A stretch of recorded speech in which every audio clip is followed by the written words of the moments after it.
My name is Daljit. Welcome to the show. Hi there. Welcome to the stream. Today, yes, we have another episode of Bring Your Tactics. So, guys, you guys have a chance to pop in your tactics. We'll take a look. And yeah, I mean, it's not a review of tactics, just FYI. It's more like I'll take a look at your tactics, and if there's a different way I play it, that's one. I will play through some of the transitions. We will open it up to everybody as well very soon. Once I get 3 of these tactics done, I'll provide links and you guys can pop in your tactics as well, and then we can take a look at your tactics too. We've got so far we've got a few more coming in now. All right, got 1 more, 2 more. Chigo, 2 tactics. Okay. All right. I just have to move some of these strike files, put it into the folder where I always go and pick up the tactics from. All right, done. So we got a few tactics first up. So let's take a look at these tactics. Once again, if I might call up for a save, right, from one of you guys, just in case. So if you guys have a save ready for me, that'll be good as well. We've been using this save for quite a while now. We should be looking at other saves. I think the reason why we have this save is because there is a small possibility that I might want to take over this club because I'm in this club. Value at 41 million, right? So the thought of using a save where I'm already playing in Valencia is very appealing, right? I've never played with my own Nugent. I have, but most of my Nugents are very bad. Okay, so we've got a couple of tactics. We're gonna look at these 3 first. First up, we got strikeless tactics. Strikeless tactics. Well, I'm not the pro here, right? I don't make. There's some guys on our Discord who make really good strikeless tactics, so it's worth a shout if you want feedback on a strikeless tactic to ask, because there are 2 guys who make really good strikeless tactics, and yeah, I've sometimes struggled to beat them myself. So the only thing I can say about this strikeless tactic when I'm looking at it is the use of Mazalas. I'm not a big fan of the use of a Mazala in a strikeless tactic, especially in the center. This is where you're going to be winning the ball most of the time, right? So we're just going to do this. We're just going to ask the S-man. Sakilero is okay, and then we've got Ivkovic. Now, generally, I think there should be somebody trying to push a bit higher up the pitch, trying to win the ball. This Shadow Striker is going to pop up. Trequartista, again, another role that probably you're going to have so many players in midfield that you don't really... This is a role that you don't want in a striker system either, a Trequartista. It makes sense when you're trying to build up play and you've got like... you want to build play out from... and you want to get the numbers in midfield, right? Then it makes some sense. But here in this particular case, the Trek, no, I'm not too big a fan of the Trek here. They've got AMAs, but we'll play this tactic and then we look at the transitions, right? There are certain things that you might want to think. There's going to be a few role changes for sure. Okay. Things like you can do things that prevent short goalkeeper distribution. So we're going to use 2D Classic. There are 5 at the back, 4. This is like everyone's not defense. This is perfect for a strikeless system. Because let's face it, strikeless systems are inherently defensive systems. They're not attacking systems, right? Just because you put a very attacking mentality on attack, it doesn't make it a very attacking system. So let's check this out. First one, we've got like low XG here, low XG here. We're still going, right? We haven't seen a highlight. We're on comprehensive FYI. Okay, so we're like hoping to see some highlights here. 2, nothing. 8 minutes. Should panic. Anyway, strikeless tactics don't do well with the Trequartista either. So you could actually put a playmaker here. Shadow Striker, Shadow Striker. This 4-3-3 is pretty straightforward. You can have a DLP. If you want to put a Mazala, then the wingback has to be a bit more aggressive, right? So otherwise, it doesn't make any sense. You see, look at the gem. Look at the traffic jam over here. So this is and the ball gets cleared and it comes back again. DRP plays the ball out again. Look at this. Now Mazzala has gone here. There's no one. I mean, this whole place is jam packed, right? So what you can do with this is, okay, we got a Mazzala attacking and we got AMA here. But if you look at that whole transition, there's nothing else, right? No options left and right. So we go focus. We go focus left and right. That's one thing we can do. Without changing too many of your, I mean, you might be one that loves Mazzalas, but in this strikerless system, if you're playing as the AI, it's probably okay. Right? There was such a big traffic jam here that you want rolls to go wide, right? So you got the Mazzala going wide, but why didn't the ball comes back again? So let's tell this guy to go on support. Let's unleash this guy to attack, and we'll tell this guy to be on attack. Okay, so we get these two guys high. I mean, this is against the AI. Okay, we're not talking about human versus human again. Yeah. See this. So this whole thing here is not very helpful, right? So you're just playing back into the congestion. This is the AI. The changes haven't kicked in yet. Yeah. So this is prior to the changes, which is the reason why I want this wing back high up the pitch, playing a more aggressive role, like go down the flanks, go to the bylines, right? So what we'll add here is we can play complete wing back as well, because these guys all go down the by. But complete wing backs, I want to avoid them. Yeah, let's not use the complete wing back. Reason is because the complete wing back also comes inside and he roams, right? So that we're just fortunate that we got a cracking long shot from outside the box. It's not a great XG, right? It's just like, wow, you gave me time to shoot. That's it. All right. But did we see any like scintillating one-touch passing that these strikerless systems are known for? No, we didn't, right? So okay, so we changed it. We've gone wing back, bombing down the flanks, Mazzala, Mez, DLP. Now I prefer a ball winning midfielder here to destroy this, because you're such a strikerless systems are essentially like deeper. You want roles to actually go further forward. That's what you want, right? So you want these guys to be playing higher up the pitch, not just here in your third, right? So they already get further forward. They're not doing much in terms of winning the ball. Okay, let's change this guy now. We don't need somebody dropping deep. We got all these buggers there already.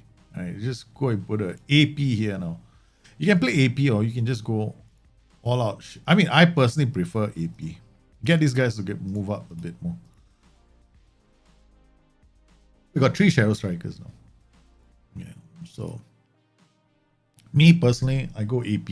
I like AP in a strikerless system. I'm a huge fan of APs.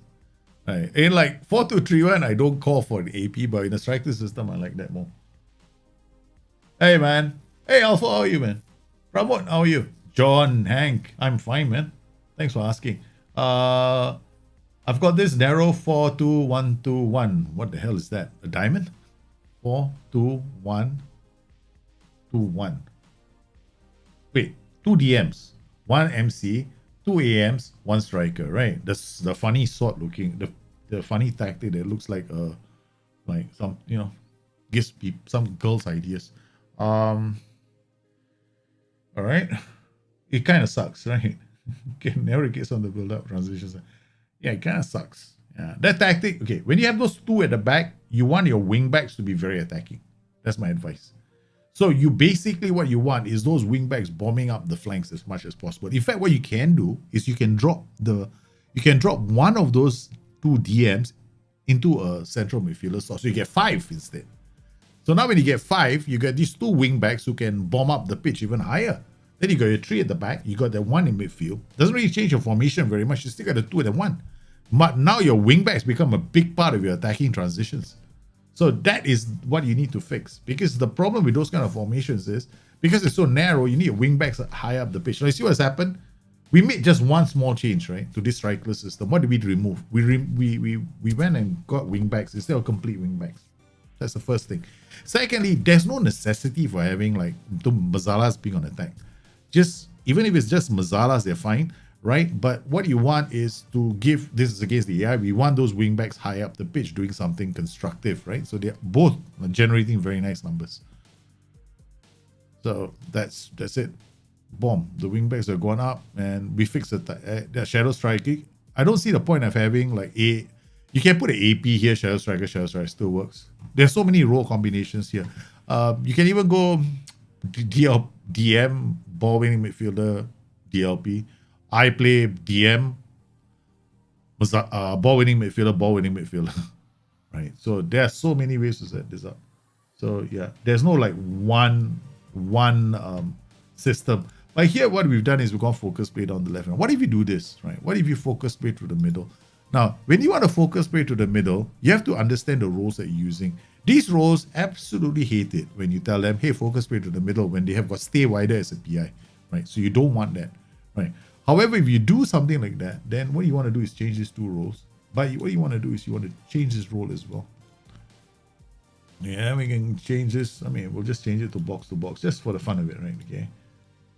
Yeah, we'll just, I mean, it's like, this is the AI, man. The AI is easy. So even box midfielders are fine, right? You just want roles that move up and down, right? So you put them with AP in front, got box midfielder, right? AP is just there. Okay, then you're doing the focus play to the middle. Everybody goes and gives the ball to the middle, and they move up the ball. And then the AP is the one that's going to be really having a good time here, because he's going to start looking for runs from these two guys, these two box midfielders, and then two wingbacks. So that's the other way you can set this up. But it's these two guys. These roles were your. I felt that these are the roles that you needed to activate, so to speak. Yeah. So once you activate these two roles, you should be fine. And because strikerless systems are inherently defensive, you should see this. Because you're basically not letting the opposition play. Right? This is defensive, man. Every time they get the ball, the idea about strikerless systems is every time they get the ball, you want to win the ball back. That's what you want to see. This is the transition event that you must get in a strikerless system. If you don't get this transition event in a strikerless system, you need to tweak it. You need to find out what you're doing wrong. Because here we have just the defensive line is just nice, but we win everything. It's very simple football and we get to score a goal. Right? So, yeah. So those are the things you're looking for. So you can see any number of rules can work, right? But why it didn't work earlier was just because of this too, right? And now we just gone focus play in the middle with box to box midfielders or Mezalas. Just remember the rules and you'll be fine. Okay, so send the assistant, continue, whatever. This is still my PvP setup, man. I'm that game was a bit boring. Okay, but it was I like that game because it was a defensive tactic, right? So, let's see what the other two tactics are like. Wait, hold on. The game just wants to keep running now because I put a timeout on my own game.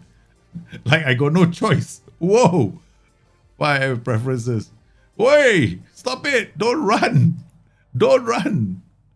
Stop, computer! Stop! Listen to me! Do not run away from me. No, computer, stop, computer. Computer, stop. It's like my son going, oh no, daddy, what's wrong? I know I lost control of the computer, son. It's got a mind of its own. Daddy, are you okay, daddy? I can't help it. Each time I press, it's gone. It's gone again. What can I do? What can I do? I see. I'm just being an idiot. I'm waiting for my son to come in. Daddy, can I help you? Son, I've lost control of my computer. My computer has a mind of its own now. It just wants to play by itself. Look at that. I haven't touched anything. It's just gone. It just doesn't want to. It just like, I love this. But once you because I set it up for online play. Oh, can't even spell online properly. I set it up for online, right? Right. So it automatically forces everything. So I have to remove this. Yeah, we'll just set it to comprehensive or less. Okay. Otherwise, that's gonna happen. It won't stop unless you click a shortcut to boss. I know, correct. But I love it. I mean, I love the fact that it does that. So it actually speeds up my games. Okay, all right, okay. So we got our second tactic here. Might as well save it at this point, man. After this, we can come back and look at the tactics here, because I don't want to go. I don't want to go through an entire season, man. Okay, all right. We got narrow 4-2-3-1. Okay, this is supposed to be a Mourinho replication. All right. So first up, I haven't seen Mourinho's Roma play, so I can't for a fact say that they're playing like this. All I'm going to do is take a look at the tactic to see whether or not it makes any sense. Okay, this is nice. Wingback bombing up, shadow striker. DLP is going to hold his position and move relative to the team. Volante is bombing up. Wingback on support may leave this ball playing defender exposed. AMA on attack, not as aggressive as other roles, which is good. Trequartista is going to drop, link up with the Volante, looking out for the wingback down the left side with a complete forward roaming. Focusing the play through the middle, low crosses. You are a very final third scorer. That's all I can say. All right. This tactic is built to just hopefully get into the final third and score goals. Yeah, timeout beats going on holiday. And okay, FYI, right? So if you guys ever create a save and you want to create the world's, you have this ambition of creating a save, right? And you want to send it to SI and say, SI, guess what? I have the world's longest save on record. And I've played it for the last 15, no, as a human, I've played it for the last 15 years, right? Imagine you do that, right? So I've been playing FM9. Now in the universe that we live in is FM32. I've been playing FM9 for the last 15 years. I want to go down as one on the Guinness Book of World Records for the longest save ever. As I take the save from you and say, yes, congratulations, let us check the save. Lo and behold, you've been holidaying mode for about, say, every time you finish a game, you holiday mode. Every time you finish a game, you holiday mode. Guess what? Your save doesn't count. Okay? FYI, just for those guys who have this ambition in front of them, just let me tell you that it won't count. So you have to be very careful about how you use holiday mode, which is why timeout is actually better.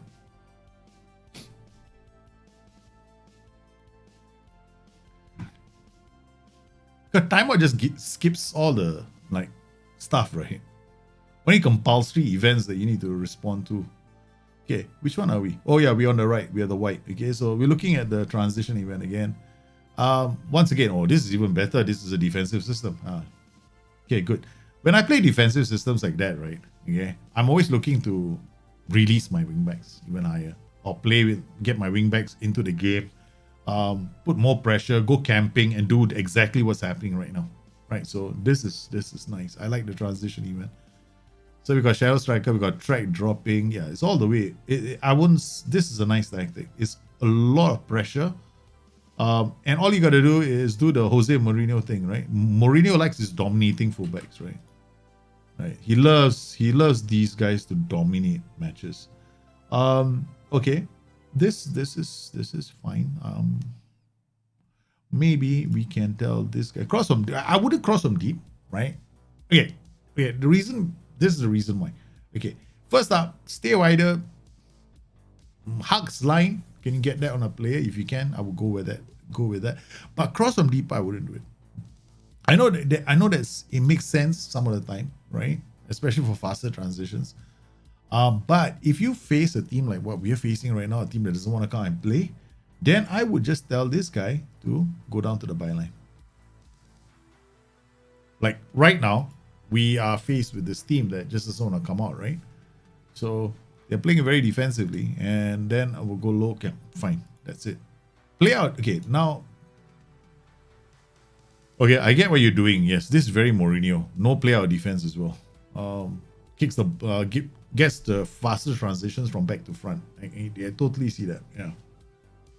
But what I'm suggesting is that in some of these matches where you want to slow the tempo down, you want to, especially against these defensive systems, you can do things like play out a defense.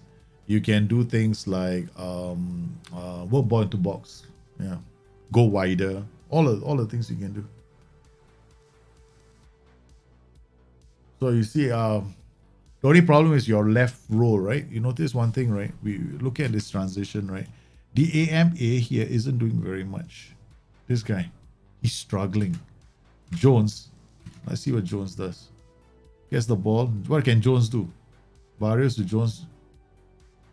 Is it safe? Okay. All right. We have to do something more. Okay. What we're gonna do is we're going to dribble. This is tough, no? Track dropping deep. AMA. Wingback hanging on this guy. Move into channel, slows down more. Okay. Complete forward on support. Track. Complete forward. Track. Complete forward. Track. I'm thinking shadow striker AF or shadow striker complete forward. But the Tracotista has a lot of value because you want somebody dropping deep. I'm not going to change this tactic and totally. So far, it's not doing too badly. Okay. Monroe out to Mendes, goes up, plays it to Jones. Yeah. Yeah. Maybe Fabian Jones just needed a reason to, pick up the ball. He did. Scored a goal, man. Hyper Kane, how are you, man? You got, yeah. I would change it, man, Hyper Kane, to one DM, one CM, 3 defenders, 2 fullbacks, and then play the tactic. Then you see the tactic come alive. Because those wingbacks cannot be stopped. Because the wingbacks are just gonna keep running up and down. You got 3 guys at the back, man. It's a defensive system, yes, but it's also a very annoying defensive system to play against because you got 3 guys at the back. You're defending in a 5, or basically a 6, actually. And your transitions are just going to be dependent on those wingbacks. So all you got to do is make sure that you got enough wingbacks in your squad to handle injuries, man. Tomo goes down, plays it back, and bang. Oh my goodness, that was almost. Okay, so that's it. Nothing to change, man. What did I do? Did I change anything? Yeah, just to play against this team, right? So what we're going to do is dribble less. We just don't score goals against them. Counter press, counter.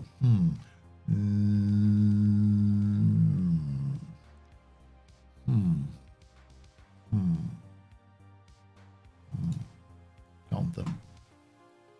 I'm going to remove the counter press. Guys, there's a huge recovery distance these guys need to run.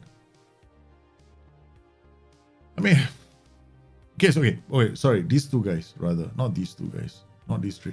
Because if I counter press, this guy's gonna step forward, try to win the ball back. But if the ball gets over the top, they gotta go backwards, right? So that's the reason why I took out counter press. I'd rather just play without it, just let the game play naturally. Yeah, so far so good. Okay, we gotta watch on sideline view. Okay, we just been totally dominant this entire match. Yeah. See, your fullbacks are the ones that are going to ask for the ball. There we go. Fullback is here. He's not getting the ball because you're not wide enough. There we go. It's so easy, man. Yeah.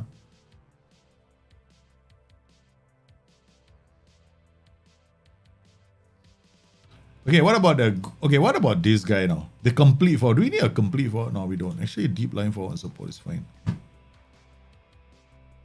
Complete forward, the bar is quite high, right? Bye-bye. Being sent off. No, red yellow card only. What kind of DM do you prefer? Aggressive ball winners or regista? Doesn't matter. Depends on the tactic, man. It depends entirely on the tactic. I love registas. I like playing with registas, but you can't always play with a regista. I mean, sometimes teams don't give you the time and the space to play with a register. They like to counter attack. They like to put pressure. Either they like to counter attack or they have a tactic which puts a lot of pressure on my defense. And and they take advantage of the fact that the register sometimes. Oh, beautiful goal! See what the byline run did. So I might not want to play with. It depends on the team. My tactic, because I've been known to go from register to DM, right? So, yeah.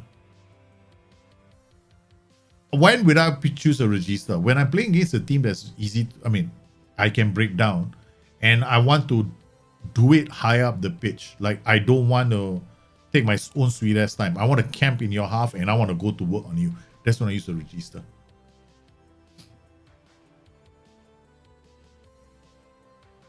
It's going all the way. Cuts it back. He's got options. Look at that. Nice. Oh, too easy, man. Too easy.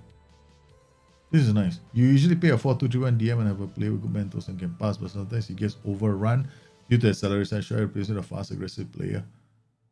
Oh, Ramon, this is so out. What kind?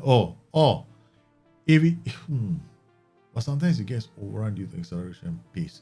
That's the thing about registers. If you play a register, you gotta expect him to not be in a position to defend. Right? If you are playing a 4-2-3-1 and you're playing a DM based 4-2-3-1, then you have to pair him with the right player, right? The one that can protect him and win the ball back, and you have to do something with the ball. The only time I play a register is when I know I can do something with the ball. Otherwise, I won't play a register. It's too risky. Yeah. Registers are some of the best roles in the game, but you need to give him protection. Otherwise, the role just doesn't play well. That's which is the reason why not many people use the role. All right, not a lot of people are comfortable playing with the register because they have to go into the opponent's half. They got to dominate the match, and they got to pay attention to a lot of things like whether your link-up play is working well. If it's not working well, then you're going to have issues. Like here, what he's using is a Volante and a DLP, which is a very safe combination, right? Because the DLP holds his position. So this is like the safest combination to play, right? You got a Volante who acts like a box-to-box midfielder, a DLP playing from the back, but he holds his position, doesn't go wandering too far. This is safe. So if you're looking for safe, go with this. Don't go with Register. If you're going for Register, then the play on the left and the play in front is very important. Right? Your AM is very, very important. Like if you're playing a Trequartista, Register, and DM, you're dead. You're dead. You're finished. Your Register will not be defending. Your Register is just going to be, nobody's helping me out now. See? So your role combinations are very important. Hi, Amidovic. I'm doing well, man. How are you? What role best replicates Leroy Sané? Play Leroy Sané hugging the line, right? And then attacking the line and then doing the crossfield diagonals will be an inverted winger. Yeah. On attack. Yep.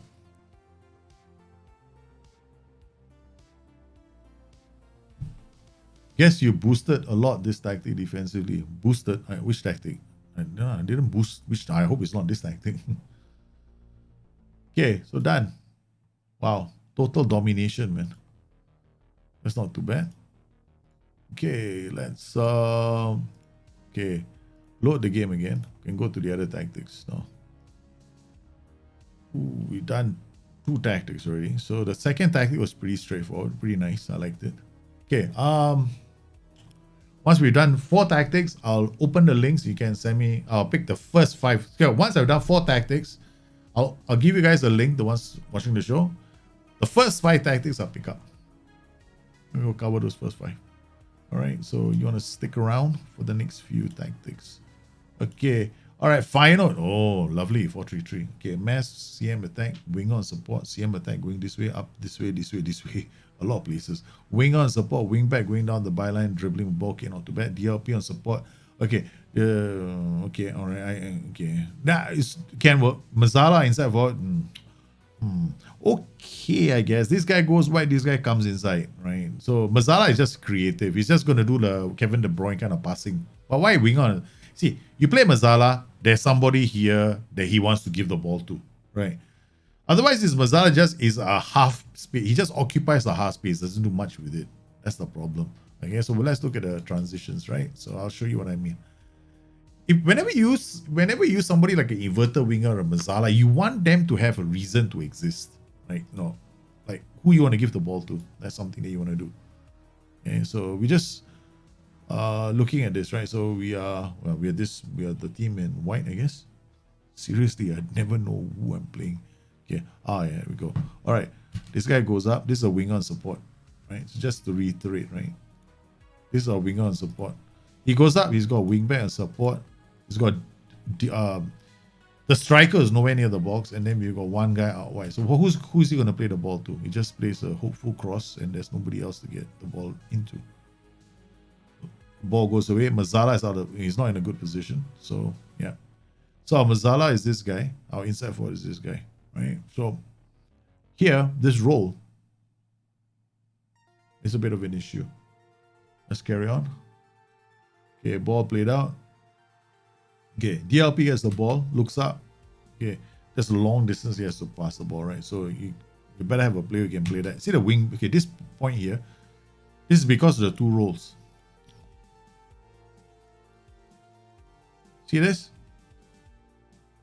Okay, so you go into the tactic, take a look, find out why that's happening. Okay, so now we got a wing back, not given anything. We got CM on attack, and we got a winger.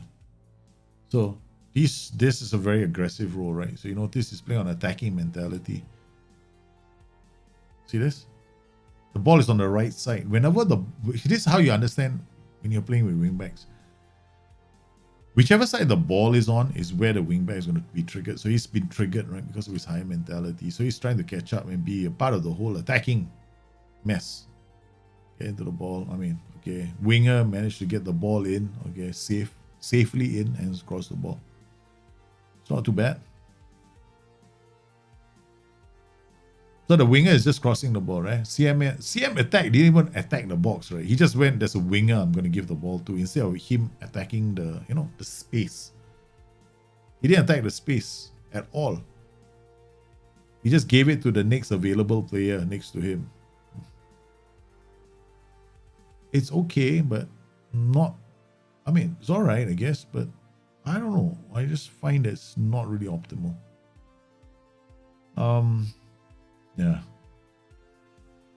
Oh my goodness. That was such a crazy DLP on support. There's a reason why that happened, right? The CM is on attack, so DLP has followed him up. When these two guys are further up, any movement here is going to pull this guy out of position. That's exactly what we just saw in the last transition, right? So these two guys, this guy is further forward. So what do you need to do? Put that defender on cover. Okay, so we kind of come in here. This defender has to go on cover. Right. We just saw why, right? Okay, so I don't have to explain it again. So that defender went on cover, so we tweak that part.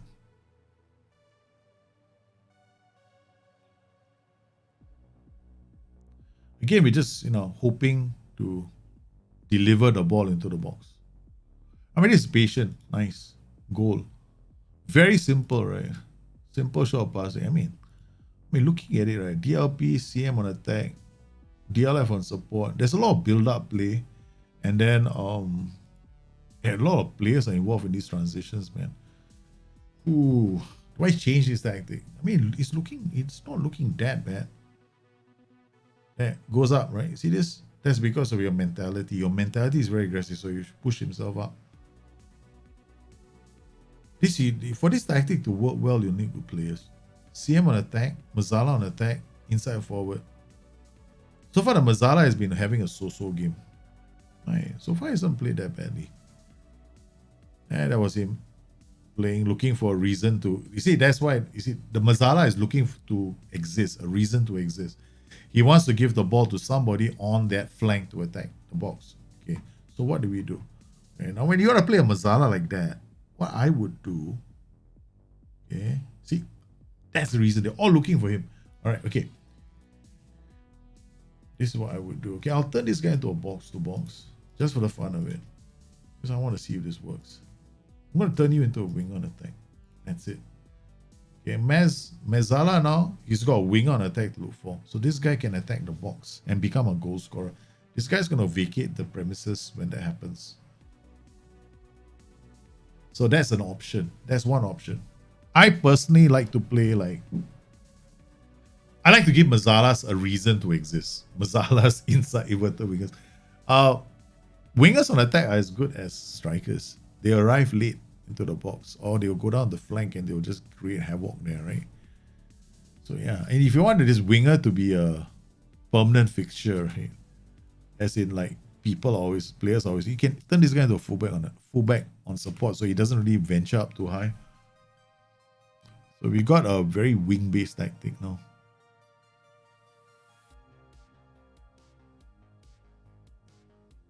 Now you see look at where the winger has popped up. He's popped up inside the box as another striker. Right, so this is 7. So earlier he was just in the half spaces, right? Now because I've asked him to go on attack duty, he's ended up in the box. So if you've got another play in the box. So that's one thing you can do. So we got this now. Now look at Jones go. Look at Jones go. Now he's still going to be here. He's going to look to go again. Right? So DLP's got an option. He goes really wide to the inside forward. Inside forward cuts inside. Plays it to the Mazzala. Oh my goodness. Now it's much nicer. Jones is in the box.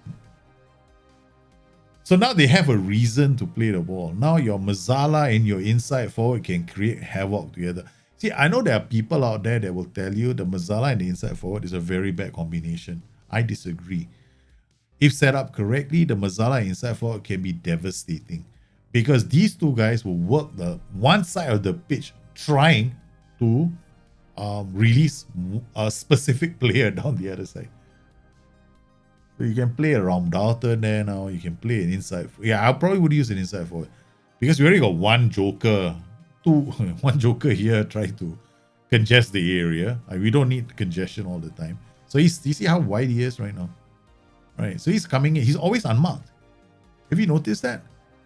He's always almost unmarked. He's always going to come in on the blind side of somebody else. So you've given a reason, right? So this guy, look at that. So you're forcing this defender to come out by doing that. So this is when a Mazzala inside forward combination on one side of the pitch is brilliant, right? So this is why people who say Mazzala inside forward is a bad combination just don't understand how these roles actually work in tandem, right? So you got to look at how they work in tandem. Like, you want to add other flavors to the whole combination. So now you got winger on attack. What does he do? Does he look stupid? No, he doesn't. Now Mazzala inside forward working together. They're all together. They're not far away. You keep the ball really well. And who's again free on the right side? The winger on attack. So look at that, man. This is brilliant. I love the movement. Yeah. They're just ripping this team apart. We don't have to see it anymore now. So this is something that I like. That's why I wanted the build-up play like that. Hope you're doing well. I was thinking maybe putting tempo a bit lower. You don't have to play tempo a bit lower. This tactic is already fine. Don't change it too much. The problem is, this is where people don't seem to understand the combinations, right? Mess inside forward. Actually, it's a very nice combination. Why? This guy goes into the half spaces here. What does he do? He's like an inverted winger, but he's playing in this position, right? So you got inside forward. Imagine you put a Mazzala inverted winger together. That is a bit of an overkill, right? I mean, they can work well together because they're both creative, but both of them are going to try and play the same kind of passes from the same kind of area. So why would you play Mazzala and inverted winger forward together? Just doesn't feel right? But if you play inside forward, that's a different story. Inside forward gets the ball. He cuts inside. When he cuts inside, he pulls defenders, right? When he pulls defenders away, you got a mess waiting for the ball. And all the mess has got to do is say, hallelujah, who's free on the other side? I'm going to give him the ball. So between these two, they create a lot of chances for a lot of other roles. And then we don't have anything overcomplicated, do we? DLF on support, wing on attack. Why did I go wing on attack as opposed to inside forward? I don't want to play another inside forward because then I got two jokers doing the same shit. Right? You don't want that. Excuse the language. Yeah, sorry. Winger is winger is a very underrated role in this game. A lot of people shun the winger. I have to play inside forward because I score goals. That's bollocks. Wingers are so good at coming in on the blind side.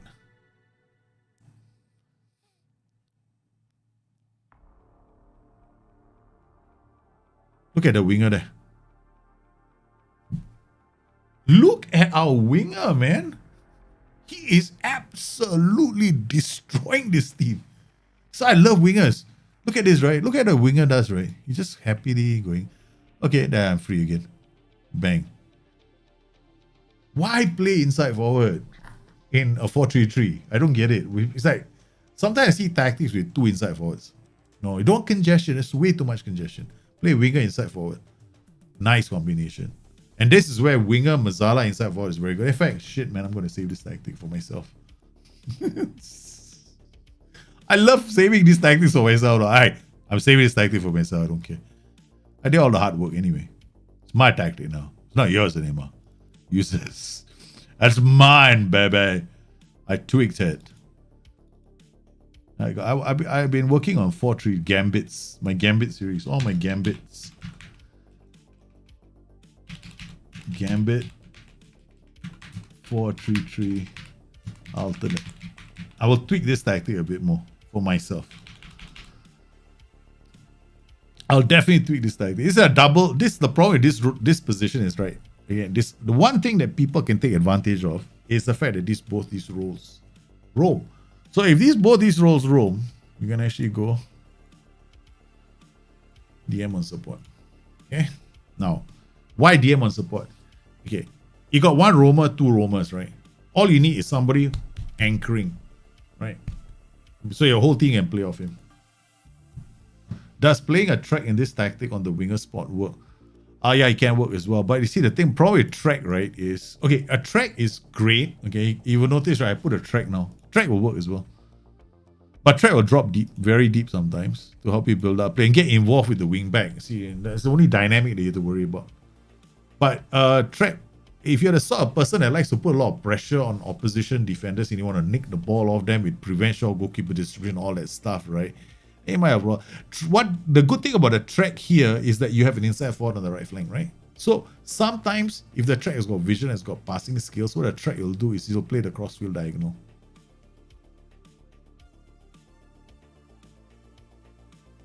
Yeah, you can definitely play.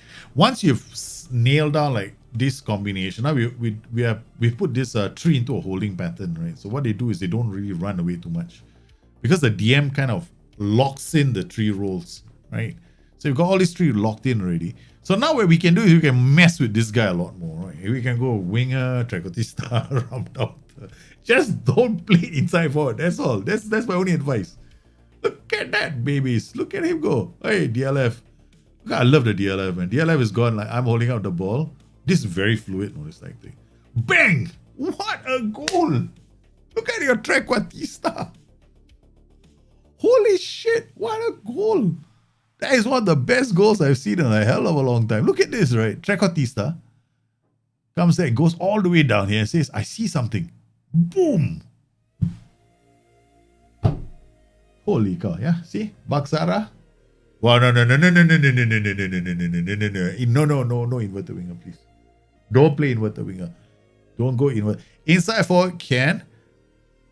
But mass inverted winger, I wouldn't go for it. I'll go mass inside forward, trequartista, drumdouter, winger, but never inverted winger in this one. You cannot play inverted winger. I'm looking for the optimum combinations here, right? For me, the best combinations. This is like one of the best combinations I find in the game for the 4-3-3. This is one of the reasons why I stopped playing the 4-3-3 a long time ago.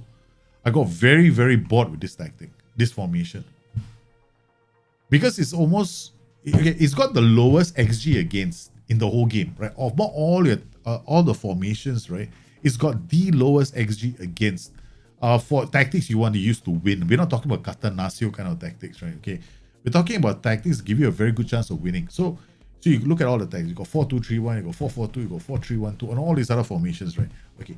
I compared all the formations. I ran lots of simulations and lots of tests, and I found that the most optimum formation for you to win games with is probably the 4-3-3. However, the mistake most people are going to make with this formation is they will probably create too much congestion in the space. So we didn't do any congestion. We did okay. It's not too bad. Yay. Okay. Let's load the game. Let's look at the next tactic. Okay. So we're done. That was a nice tactic, man. Oh, you wasn't talking to me? Okay, I thought you were talking to me. Just went there. You play a winger support role with a player who cuts inside. He cuts inside and scores, or sometimes goes on the other side. How do you spice up a long-term save? Find yourself in the game. Seriously, find yourself in the game. Find yourself in the game, or find somebody that you like in the game. Oh yeah, I can't say find yourself in the game. Not everybody's in the game, right? Oops. Because you can find like face in the game, right? Okay, you do this face in the game, right? These are all the people with faces in the game, right? Alright, so you can go through this. Like, do you know anyone? I know this guy. I know this guy.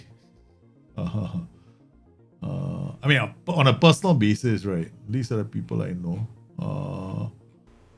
And find somebody. I mean, you could pick one of them up, or you could play different tactics, you know, or try and replicate. I would say replicate, to go and replicate some tactic in real life, or try and achieve a goal that another manager, you know, achieved, right? So that's something that you can do. So those are certainly ways you can optimize the game. All right, we've done this. We've done the first 3 tactics. Okay, let's go and load. Let's go and load some more tactics.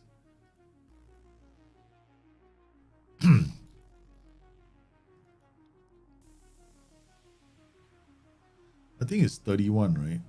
No, this is last week's 33. Yeah, we did 1, 2, 3 already. Hungary. Okay, let's do Hungary. Let's put this in. Then we'll load.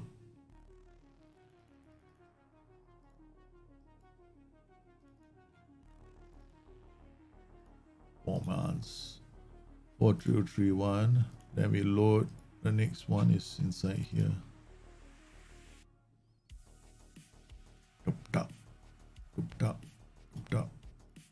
Let's go. 34. Learning the 4-4-2. Okay. All right. Learning the 4-4-2. Cool. All right. 4-2-3-1 wide. Okay. Let's save the game here.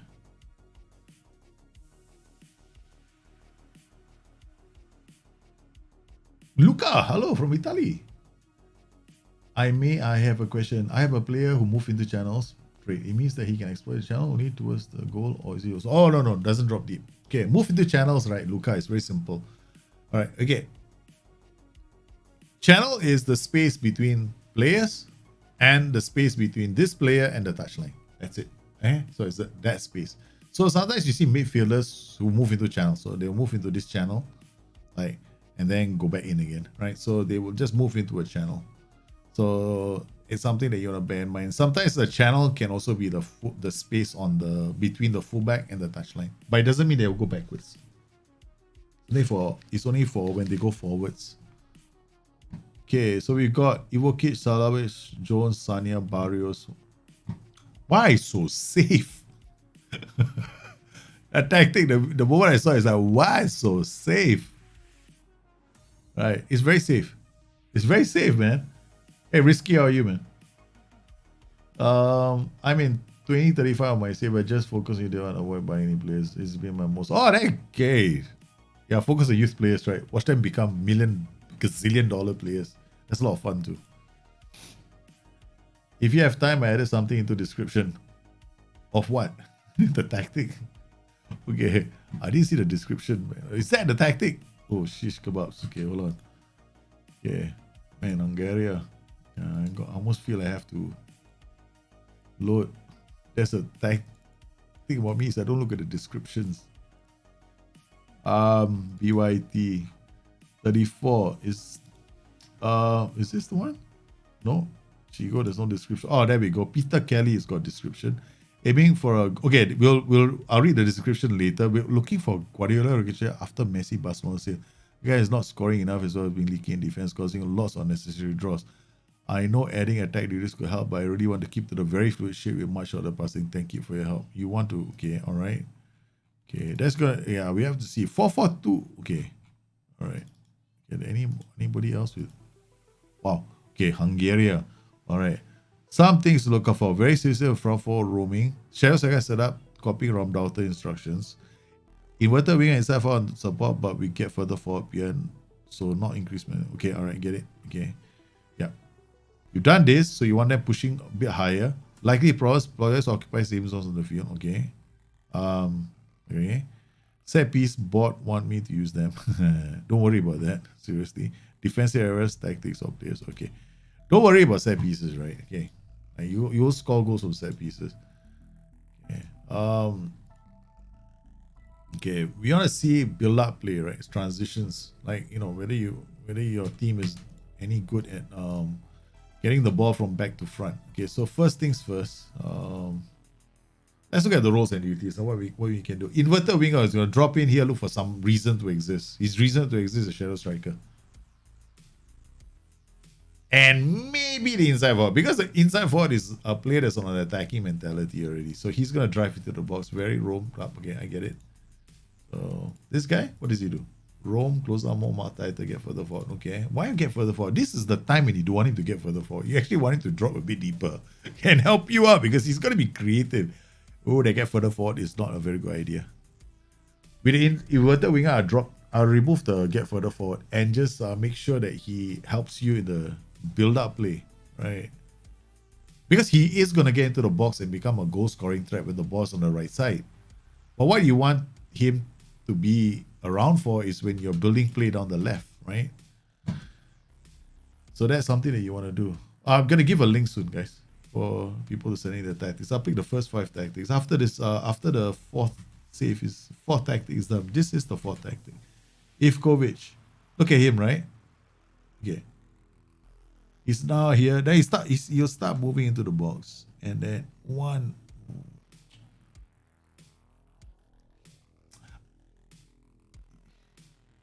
Why so safe? That's the thing about this tactic right now. It's very safe. Okay, if it's very safe, then it becomes a counter-attacking tactic. You're looking for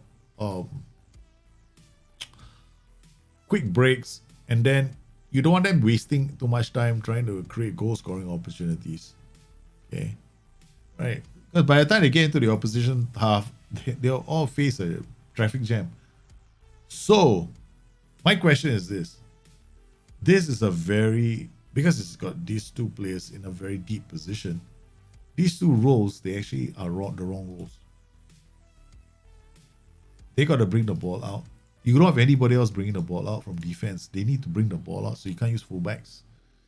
You want to use wingbacks to bring the ball out, then you can do this, right? And use these guys to move up. Then I would remove this guys, get further forward. And that's the only thing I'll change for now. Use outside trap.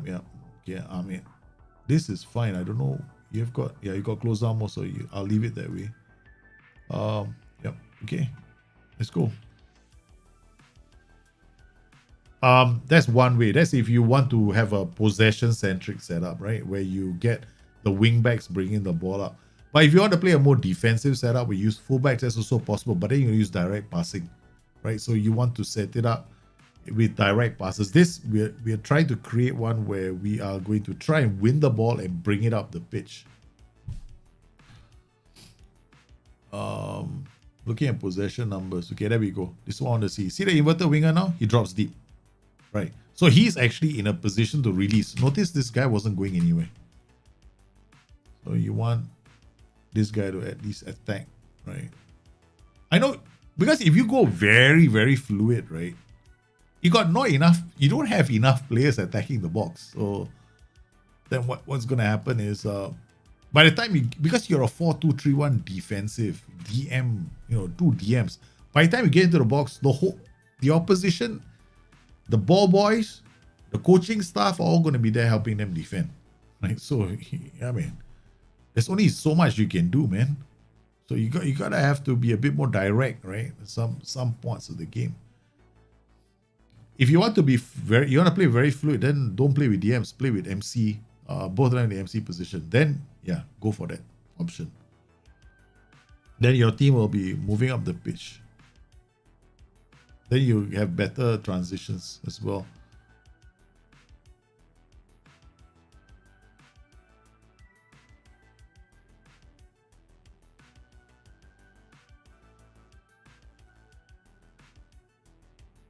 Yeah, it looks slightly better now. But we're still suffering from congestion, right? So, but it's at least a bit better. You still get everybody coming up the pitch and trying to score the goals. This is fine. I would not change anymore after this. Okay, for me right now, right? Dribble again. Yeah, I mean, there's nothing else to do. I mean, this is it. I just wait to score goals. That's it. That's all you do with a tactic like this. Because I guess this is how you want to play your game. You want to dominate teams, you want to keep the ball, and you want to create goal scoring opportunities. Here, I am in the opponent's half. I've got like 70% possession. It's relatively fluid. Wingbacks are having a good game. Everybody's having a good game. It's just a question of whether we can unlock this team. If this guy is too high up, he's not available for the build-up play. So now he's doing a bit better. And all we do is we move this team around looking for chances to score goals.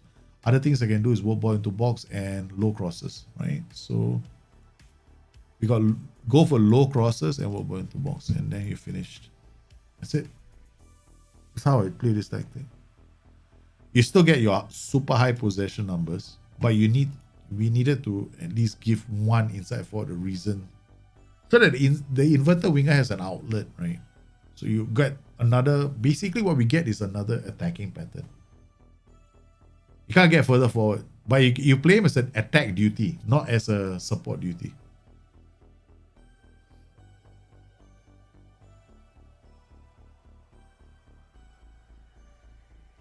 So far, so good. Yeah. But these kind of tactics require players with jumping reach and hitting and shit, man. It's got, look at that. You know, like 70% possession. I mean, what else do you want? Like, this is one of those tactics that we go back all the way to Championship Manager 0304 logic. Got so much possession. Hey, man, I can afford to give it away. Like, you know, come on. Let's pass into space too. Let's just do everything we can to break this team down. Score even more goals. Notice the difference between this tactic and the 4-3-3. We're getting high up the pitch. We just, working this team, trying to look for a goal scoring opportunity. The complete forward, not necessary. Again, here, DLF on support. Have something simpler. Right, I probably would change this role to a DLF on something. Probably go something simple like this. That's it. Complete forward roams, and then you got all those roles. They're already there in the final third. You're probably going to create congestion as well, so I'll probably go a DLF on support. There's not too much complexity, man, in that setup. Doesn't matter. You don't need to play on very defensive mentality for high possession tactics. Man, you can go. Look, this is positive. You can even go attacking and still have very good possession. It's like a 4-2-3-1 that plays anti-football all the way. Look at that. 67% possession when we added pass into space. 68% possession, and we're playing on very attacking mentality. Oh, we're playing on attacking mentality. Right, look at that. My possession, it should drop to about 55, I think. That's what I'm aiming for. Right. We pass into space and an attacking mentality. We're just looking at this number. No, 67. Will it change? Will it change? Will it change? Look at that. And the shot map, right? Let's look at the shot map. This is our shot map, no? It's a dartboard, man. 31. I saw on 31 there. If you use, okay, I wouldn't use whip crosses. Use low crosses. If you have a camping tactic, never use whip. Use low. The only time you use whip crosses is if you're playing with a setup which is used a very specific. Whip crosses only has a specific use for it. Like a whip cross is a low cross that's very fast and is meant for players who are running in front of the guy who's crossing the ball. Right? So, in how many situations do you find yourself with those kind of tactics? So, yeah, whip crosses is not very useful. Which is why mix and low should be the only two options you go for in the game. If you can't play low, go mix. But whip, leave it alone. The only tactic that can use a whip cross is like the 4-2-3-1 narrow. Strikeless tactics can use whip crosses. Yeah, strikeless can use whip crosses. They're pretty nice for whip crosses. Nah, that's it. I mean, this is going to be, if you, I want to score more goals with this tactic. I'm sorry, man. You're not going to score more goals with this. It's very fluid, right? So you're not going to get like a lot of goals with this tactic. Because it's a very, it's unlike the other tactics we just reviewed, right? Or rather, we just covered. Okay, so now, let's see. First 5 tactics gets in, guys. Okay. First five get in. First five. Put it in the chat. Yep, there we go. Okay, first five. I only take the first five. So you better make sure your tactic is in there quick. Okay. Alright, next tactic we've got Poor Man's 4-2-3-1. Okay, load. I think Poor Man's has got Dazoji has got no explanations. Okay, alright, good. Poor Man's, this is actually a Poor Man's 4-2-3-1. Yeah, correct. I love this. Okay, I love this kind of okay. Inverted winger going this way. Well, we've got AF, Shadow Striker. Okay, I guess white. Okay, white. Okay, roaming. Yeah, nothing over this tactic. It's like fine. Yeah. I won't change the tactic. I mean, like, fine. Inverted winger going up. Advanced watch Shadow Striker. Yeah, okay, fine. Maybe the white midfielder is also fine. Right? Okay. Playmaker. Only thing is whether we can score a lot of goals with this, right? That's the only thing. You have no luck. Yeah, don't bother with whip crosses, man. Don't even try. Look, seriously, don't play with whip crosses. Just take it away. Don't touch. It's got a very limited like usefulness, right? You only like only under certain circumstances the whip crosses can really work in the game. Bang. Oh man, that was never a whip cross, right? So that's like a mixed cross. A floaty. What about floater crosses? Yeah, floater crosses we got target, man. But even then, you don't need that. Just go with mixed, bro. Trust me, the best crossing in the game is mixed, right? Low is only for camping tactics. Like you got high possession and you're in the opposition third and you're always going to the byline in those tactics, then low is going to benefit you more.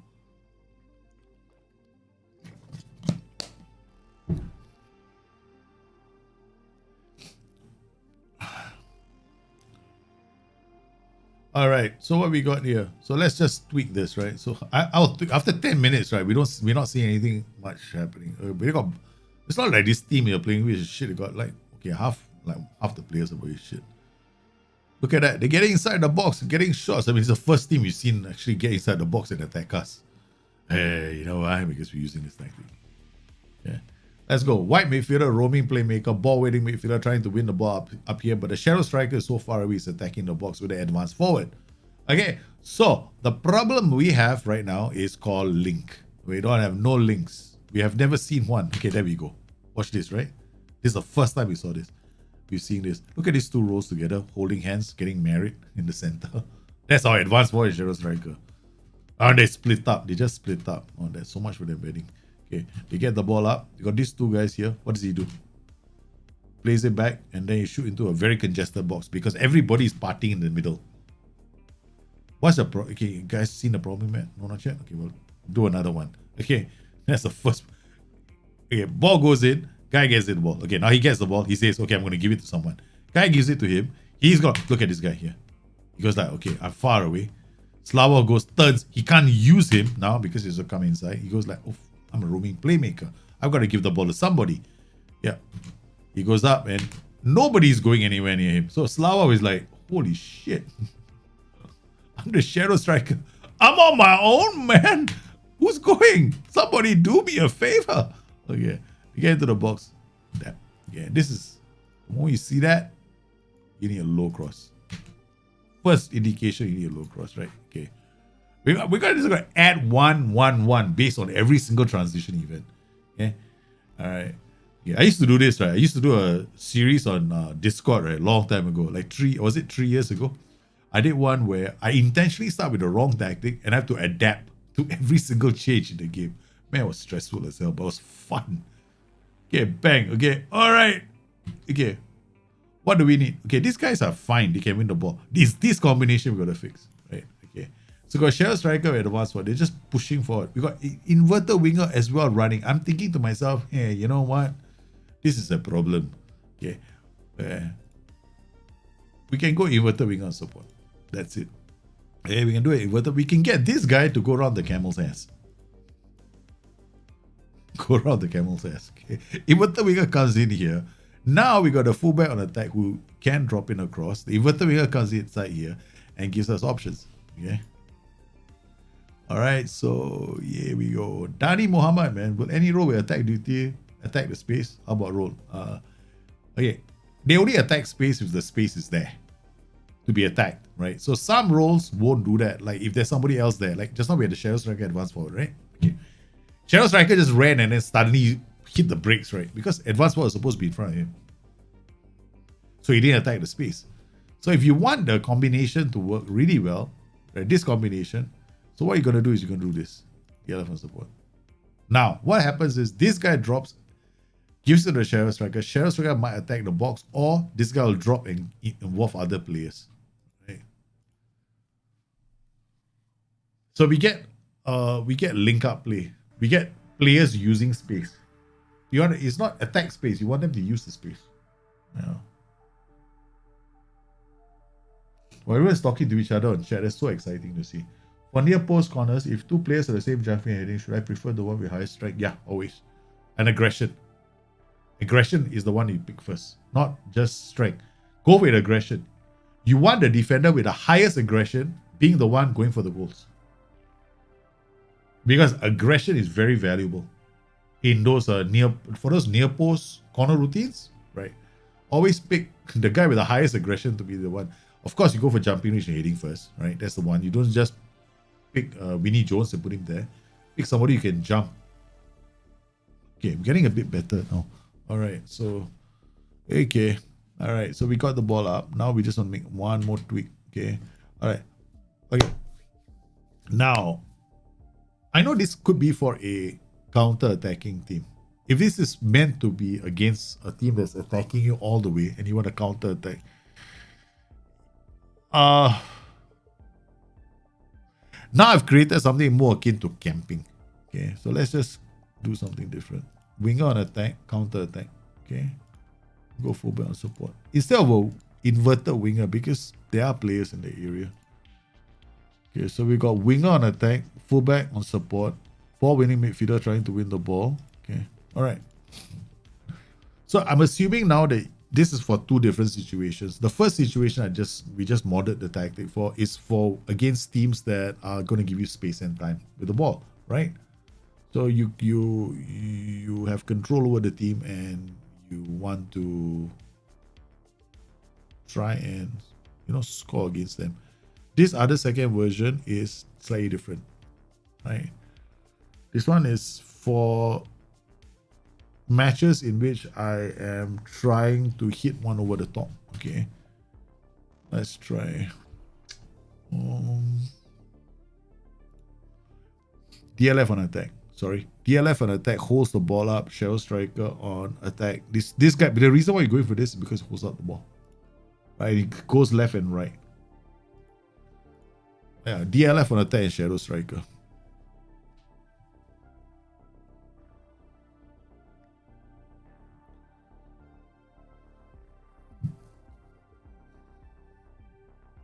You always get scared of high aggression because of cards. No, I love high aggression. I like my ball playing defenders to have, I mean, okay, once in a while I do get players sent off. And that's I won't deny that. But man, I love a defender with high aggression. Okay, there we go. Look at that winger now. Slightly better, right? Okay, it's slightly better. Okay, but this is how it's set up. So that's it.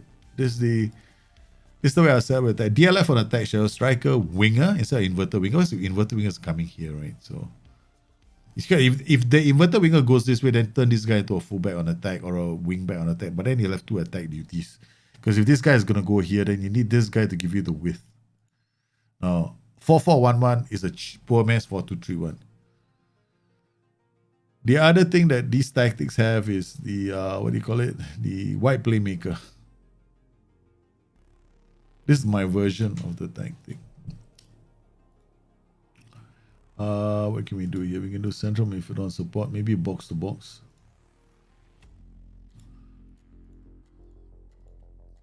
Wide playmaker on attack. Inverted wing on attack. Guy goes this way. This guy comes in here. Oh, so wide playmaker on support. Okay, he comes in here.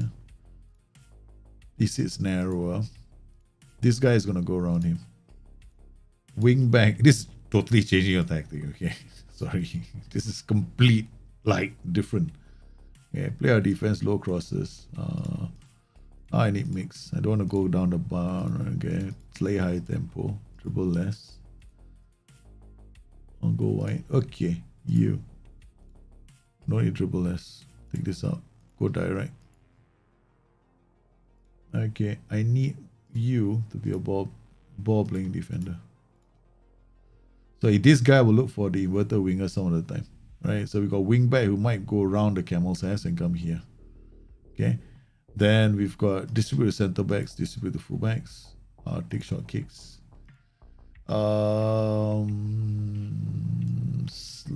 Yeah, this is fine. This is fine. Okay. All right. Slightly different setup. Okay. Slightly different setup. What have I done here? I've created a tactic where the wide playmaker is out on the right instead of the middle. So the center is just two basic roles. One guy is going to try and win the ball, and the other one is just going to keep up with the ball possession. But what we have on the right flank is a wide playmaker. Now, we can also add a focus play on the right. Okay. So now we added focus play on the right as well. So what we want is that wide playmaker. We don't even know whether this guy can play as a wide playmaker or not, but this is how I set it up. I put a wide playmaker here. The wide playmaker is going to look for this guy making the runs. Right, we've got DLF and a shadow striker. Yeah, but so let's just make sure that this guy can play as a playmaker. Yeah, I don't know. Just put him here. Can he? Try skiller balls. Yay. Okay. It's like the only requirement. Such a sad life I lead. Okay. Okay, inverted winger on attack comes in. Okay, goes all. You see, this is what inverted winger on attack does. That's all he does. He drives at teams, right? And because we got all those funky roles that hold the ball up, it's easy. He uses them as a bouncing board. Yeah. Goes up, goes up, goes up. This is our inverted winger. Goes, and then Sania just lays it up. Okay, cool. Simple football. Okay, we got our goal. Yeah, all right. We got this white playmaker here. I like this one. This is probably one of my favorite ways of playing a 4-4-1-1. All right, we got this blindside guy coming in to score goals. We got this white playmaker looking to play the pass. But then you have to play on, like, at least white. And then your passing, if you're going to do shorter, it's okay. Everybody is short, but except for the white playmaker, his direct passes. Everybody else plays it short, except when it comes to him. He'll take the direct pass. He'll play the longer passes. Then only he does those long diagonals. Yeah. So, yeah, that's one other way you can play this, right? So, quite straightforward. Yay. Done. All right. Thank you for the tactics once again. It's the 5 tactics we're taking. It's not too bad. Yes. But this is how I set it up. Of course, so I've shown you 3 different ways, right? This is my own way of setting it, but this changes your tactic completely, which is something I wasn't prepared to do, right? This looks like one of my tactics from FM21, I think. I was using something like this in FM21. Or is it FM20? The white playmaker comes inside and then he looks for this guy over here to score goals. So it becomes a very dangerous role.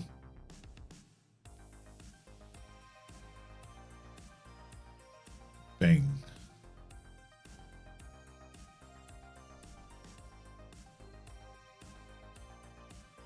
Strikeless is not top tier players, man. Make strikeless tactics. It's not top tier players play strikeless. Everybody can play strikeless.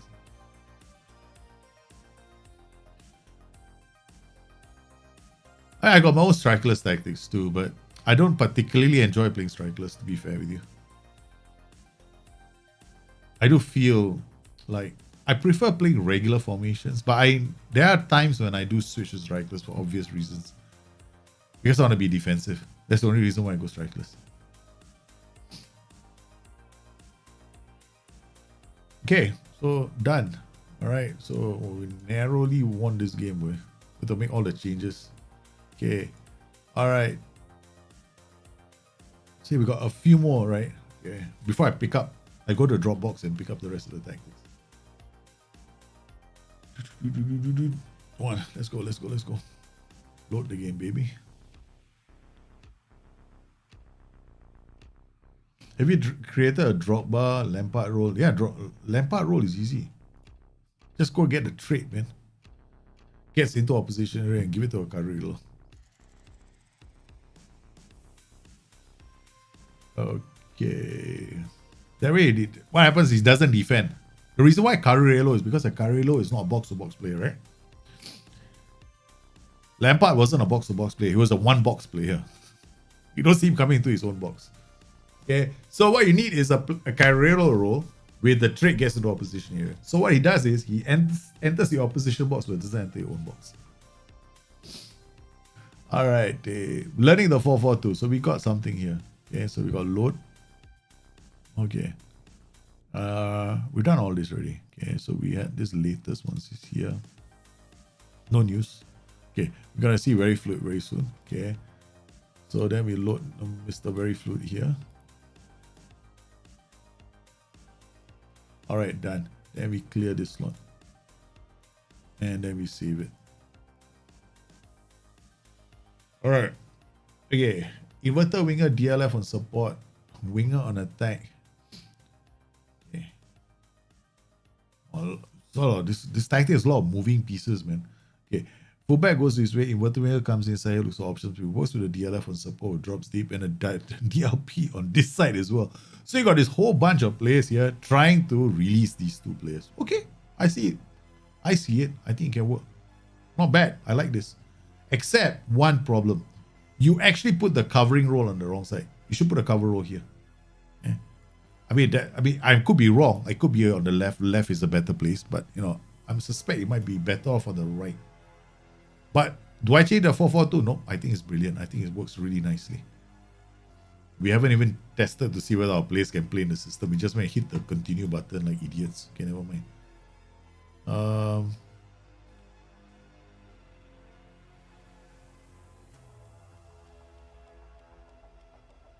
Here it goes there.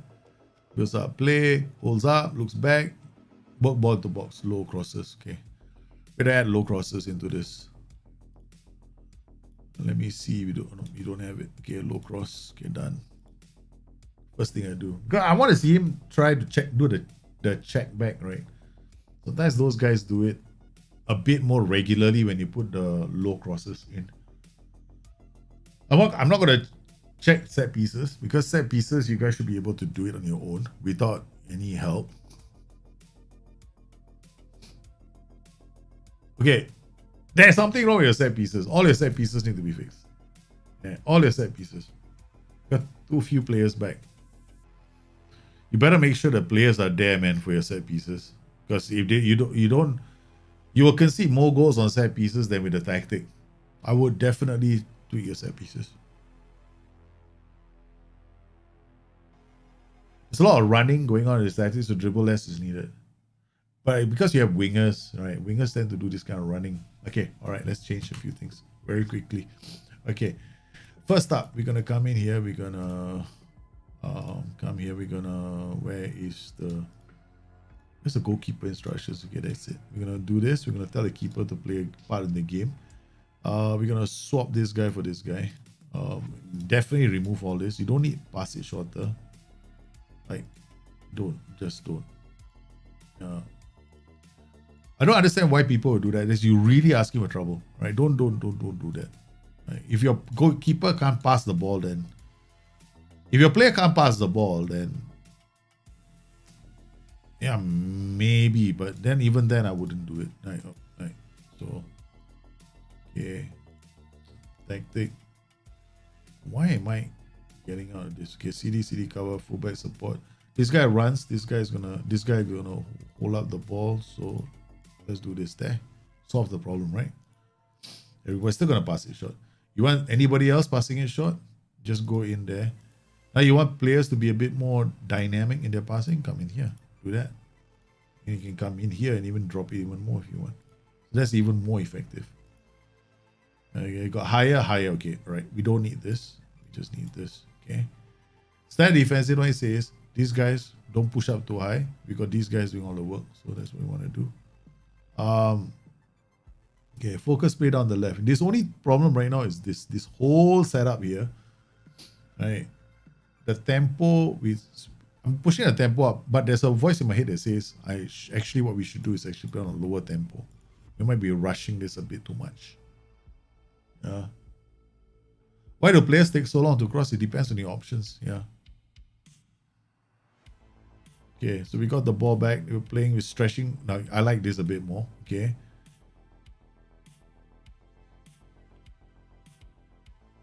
Guy skips one challenge, gets into the box, and then gets us a corner. Okay.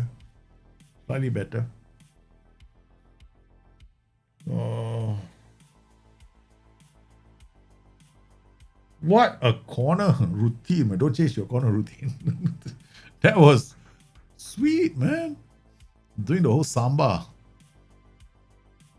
Oi. Okay. All right. So now we got one more thing to do. Over here, there's a dribble less. Right. So pick that out. And we should be good to go. Okay. Rolls here. DLF on support, dropping deep. And pressing forward on attack. Okay.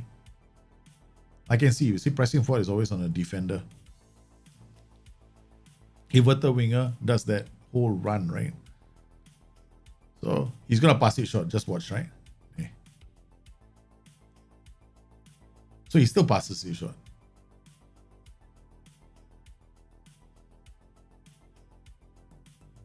Gets into the box and misses a sitter of a goal. All right, and that's it.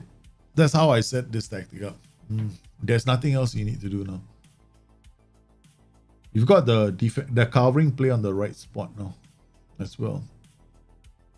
Because you see, we made, look at that. Your cover was on the wrong space. You see this? See this guy? This guy probably got a yellow card for some other reason, like we weren't paying attention to earlier.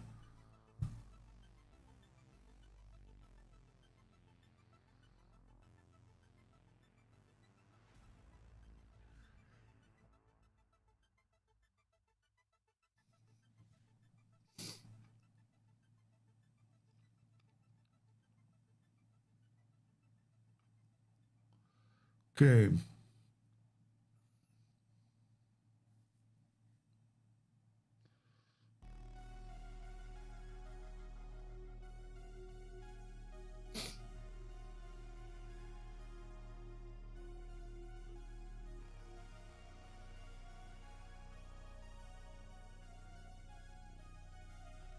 Oh man, that should have been a goal. Nice movement. Okay. We should have scored. We should have scored. Looking a lot better. Yeah. Just a question of now just going to key highlights. Yep. It's enough. There's nothing else to do. We just tweak the tactic. That's all. So what do we have now? We have a situation where what we did was we had focus play, dribble less. Focus play. We adjusted your tempo, your passing instructions, and distribution from the back. Right? So we asked the keeper to play it short.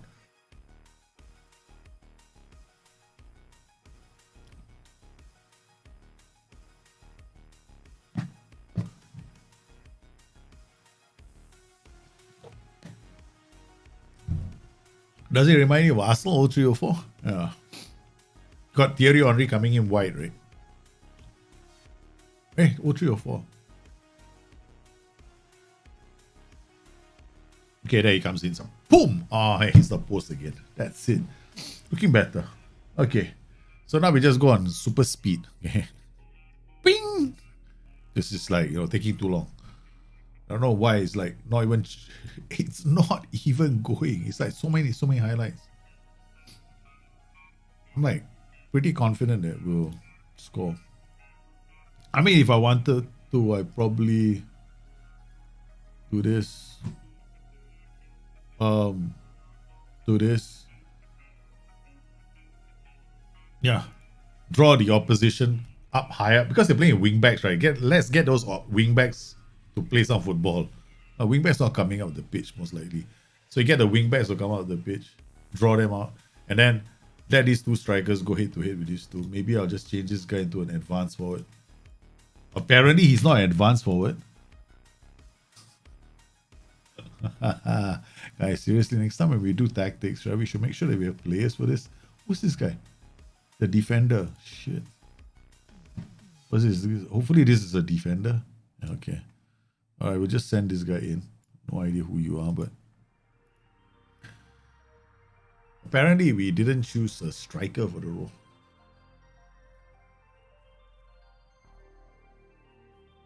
My central, my current striker for Nottingham Forest, Carlos Correa, has now scored about 30 over goals in 20 something appearances.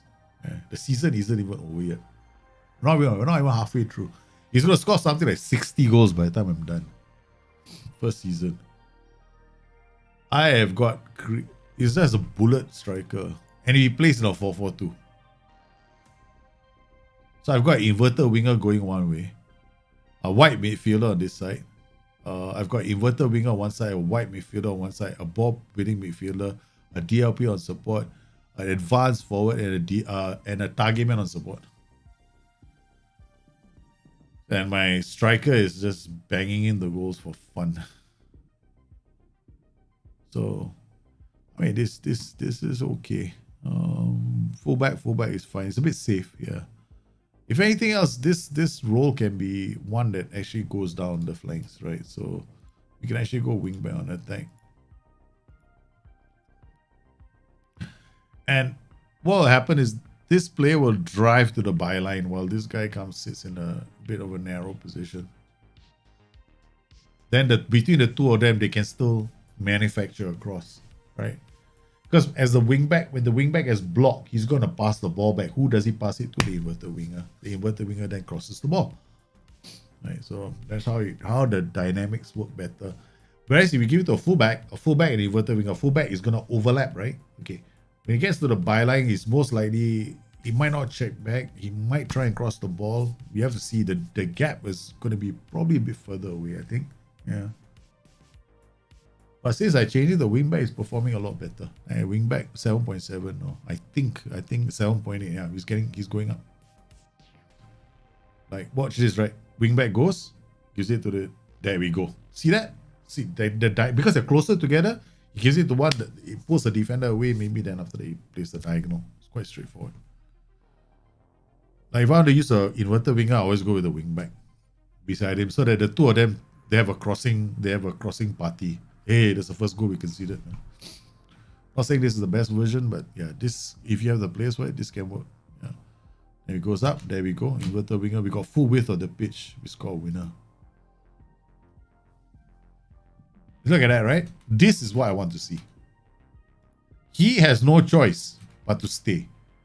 Right? And he turns, and then we got a full width, bang. All that movement has pulled the players away. So they got a 3-man backline, they just got ripped apart by the movement in our 4-4-2.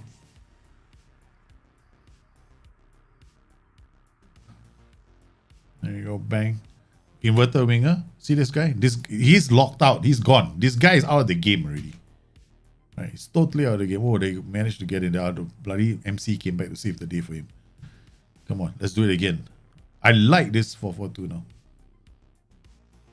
Don't concede a goal and make me look like an idiot. You think Wijnaldum is like Lampard? Nah, man. No way, man. Not even 1,000 years. For one thing, Wijnaldum's goal, the number of goals he scored for Liverpool, nowhere near as Lampard's. Lampard was such a different cat. Lampard was the master of cracking it from outside the box, right? Or tries to all the time. Yeah. I don't think Lampard and Wijnaldum are even close to the same planet, man. What kind of football to play with a team for bad decisions? Just play. Depends on the league you're in, right? So just play whatever you feel like playing, but play something simple, like maybe a 4-2-3-1 advance forward, kick the ball long forward. I mean, don't overcomplicate it. Don't play a tactic with too many funky roles, right? You know, but you have to start thinking, oh my goodness, like this setup we just did, right? If you play with a team with poor decisions, you're gonna struggle. So I wouldn't do that. Okay, so we've done all this. So very fluid 4-3-3 is next, right? So this is the one we're doing. So this, let's check out the little thing here. Aiming for Guardiola recreation 2010 for my left after Barcelona position. I'm currently not scoring enough as well, being leaky in defense. Okay, yeah, okay. That's the problem with very fluid shapes. Yeah. This is the problem with very fluid shapes. You want to create a Barcelona-esque tactic, right? This guy first up was an inverted wingback in those days. Okay. So he was definitely inverted wingback on support. So he'll come into this hole. Then you have to do the overlap so that you get the guy going up the pitch. So you want Barcelona, right? So you have to play inverted wingbacks because he was already playing inverted wingbacks in those days. These guys were cut into the, because Barcelona was the first team to actually do the W, right? They dominated games with the W. Okay, so you can still do a very fluid system. Yeah, they got F9. Inside forwards, are they needed? You can go with you can actually go with wingers, right? Both wingers, and then go for players with traits that cuts inside with the ball, right? F9, not entirely needed, right? You can go with the DLF on support as well. You'll drop just as deep. All right, so that's what you can do. Take short kicks. You don't need to play this counter whole shape. No, it was actually regroup counter press whole shape. Yeah, this is the one. Okay, distribute. Take short kicks, distribute to the back line, keep the ball. You can actually do this. Okay, and turn this guy cross in far post, narrower. Yeah, they did this. So you got double inverted wingbacks going around with the double overlap. Okay, you're gonna have to be much shorter. Tempo slightly lower. Debatable, right? But it was a very low tempo. Even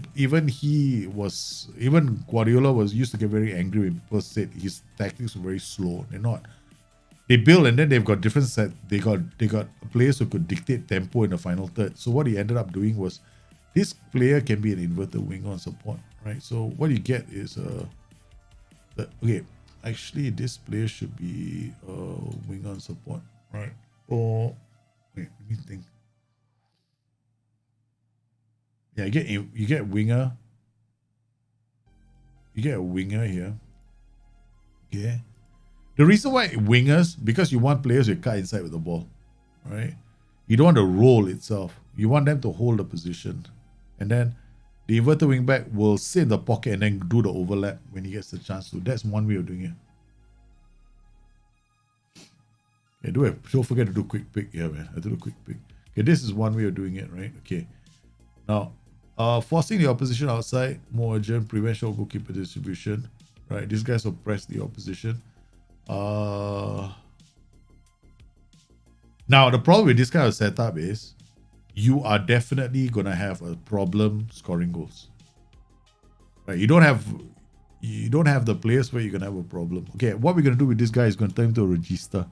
Okay, instead of a playmaker DLP, you're gonna use a register. He'll push high up the pitch. Mazzara roaming playmaker. Now, if we have the players, so this would be good. No, we're not using sweeper keeper on attack. We're using sweeper keeper on defense. So inverted wingback on support. Mazzara roaming playmaker, winger. We can actually, I think this guy can go on attack. Yeah, he can go on attack. So you still have a very fluid attacking system. So you got Mazzara on attack, roaming playmaker, register. Okay, F9, winger. Yeah, okay. All right, let's go. Let's go crazy, man.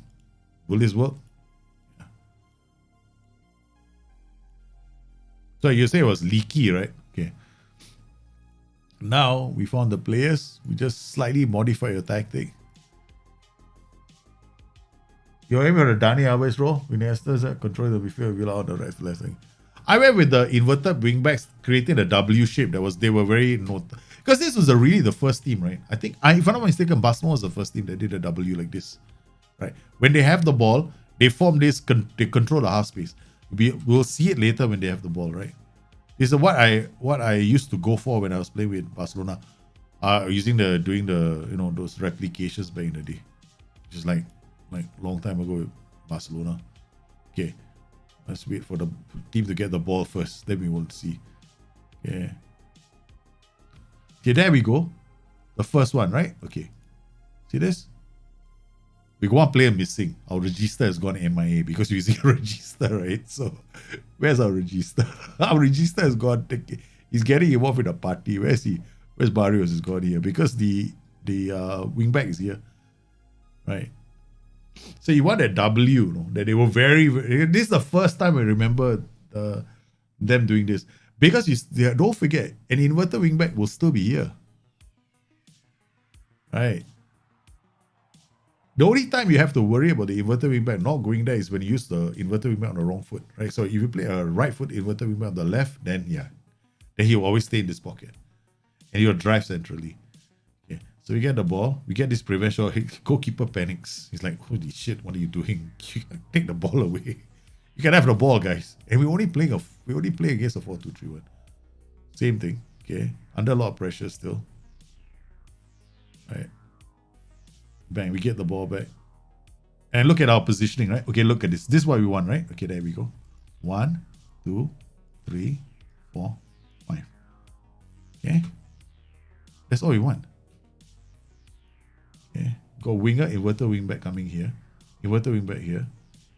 And we have a register. This is it's a very, very strong rule. Look at that. Wait, look at that inverted wingback go. Yeah. But now we want to drop the mentality. We're going to go typically like those days, right? Okay, that's it. Dribble less. Yeah. Okay, done. High defensive line, high line. Yeah, we don't need this actually. Yeah, we can just do this. We can, yeah.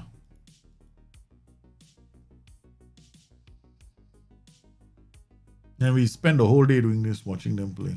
Now, are we going to score like 10 goals in a game? I don't think so. There we go. It's going to be like this the whole game. I just let you know, right? Okay. Just manage your expectations a bit. That's why I have this Mazzala attack. Because I couldn't take it, I had to put a Mazzala attack. I love the register. Can you play this game changing a system for every opponent? Can you play this game changing? Yeah, I've done it before. Changing my tactics for every single game, right? Yeah, I've done it. I've done it before. I did a stream once for the guys on Discord where I did it only once, FM18, where I have to change tactics for every single opponent. But I have to always start with the wrong tactic first. So I intentionally start with a back tactic, then I have to change for every transition event. Wow, man, that was stressful as hell. It was a challenge I did, but I don't want to do it again. It's too stressful. Okay, there we go. Same thing. Yeah. It's a very possession-heavy tactic, right? So all we do is we work the ball around, looking for goal-scoring opportunities. So the question is that Mazzala right now. Do we need a Mazzala? Not necessarily. So you can even change the F9 now. You can play the F9 as a DLFS on support and carry on. Is structured perfect for... Yeah, you play structured. If you want to play tactics with... Basically, if you're going for a counter-attacking tactic, go for shape the structure. Yeah. There we go. Slightly better. Yeah, and look at this team go, man. It's your Barcelona. Okay, now all we do is we go to key highlights.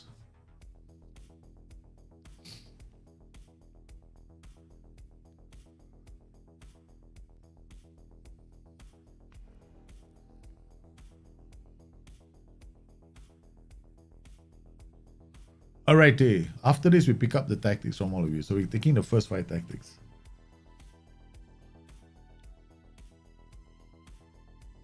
So our Regista is a 6.9, our Mazzala is a 7.2.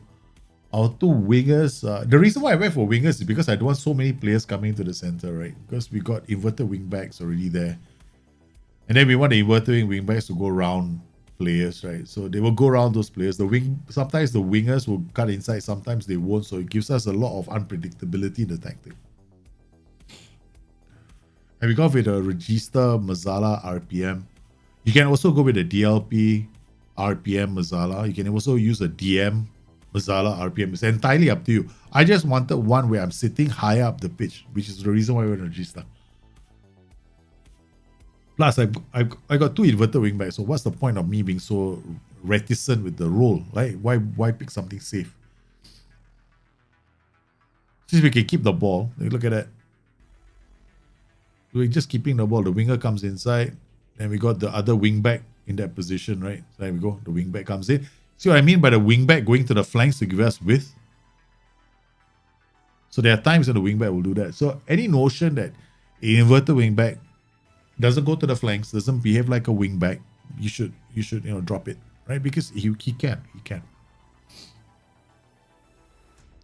The only time you don't play, the only time this inverted wing back stop performing like this is when you don't play with wingers or you play with two DMs. That's by design by SI, right? So yeah. Okay. Hey, Joe Mako, how are you, man? Long time no see. Which traits are good for a regista? I wouldn't worry about traits. Just find the right attributes first. Don't worry about traits. Find the right attributes. If you are traits, I'm looking for likes to switch ball, likes to switch flanks, or likes long range passes. Likes to switch flanks is very good option for him because depending on this tactic, like this tactic, I would like to switch flanks because I've got these two wingers, right? So as you can see, these kind of tactics, which have got these inverted wingbacks, they're not like 4-3-3s, right? Like if they're set up like this, you're gonna have lots of possession, but you're not gonna score like 10 goals, 4 goals. I mean, 2 goals, you think you'd be happy, man. Most of the time, I'm getting at 2 goals, 2.5, around there.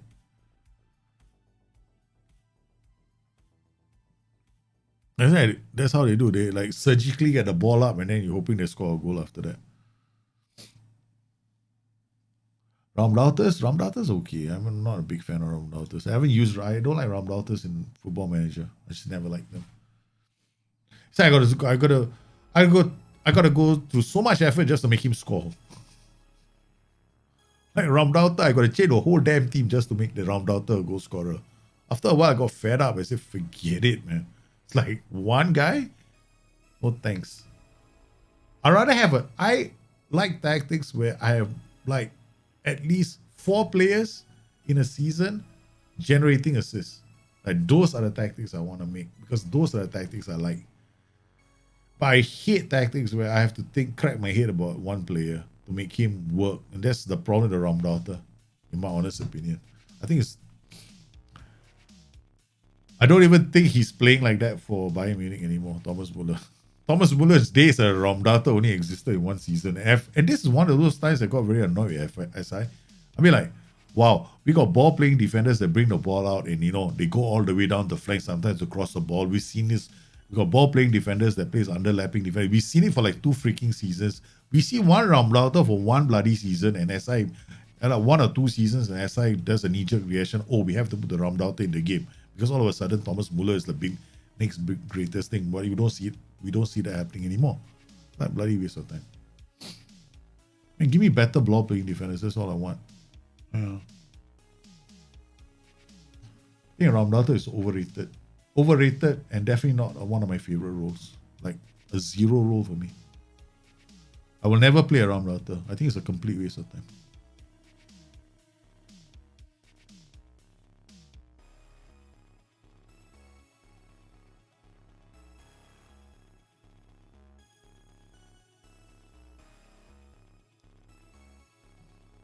There we go. I mean, so far it looks good. I mean, yeah, possession is high, 72%, which is achievable with this kind of tactics.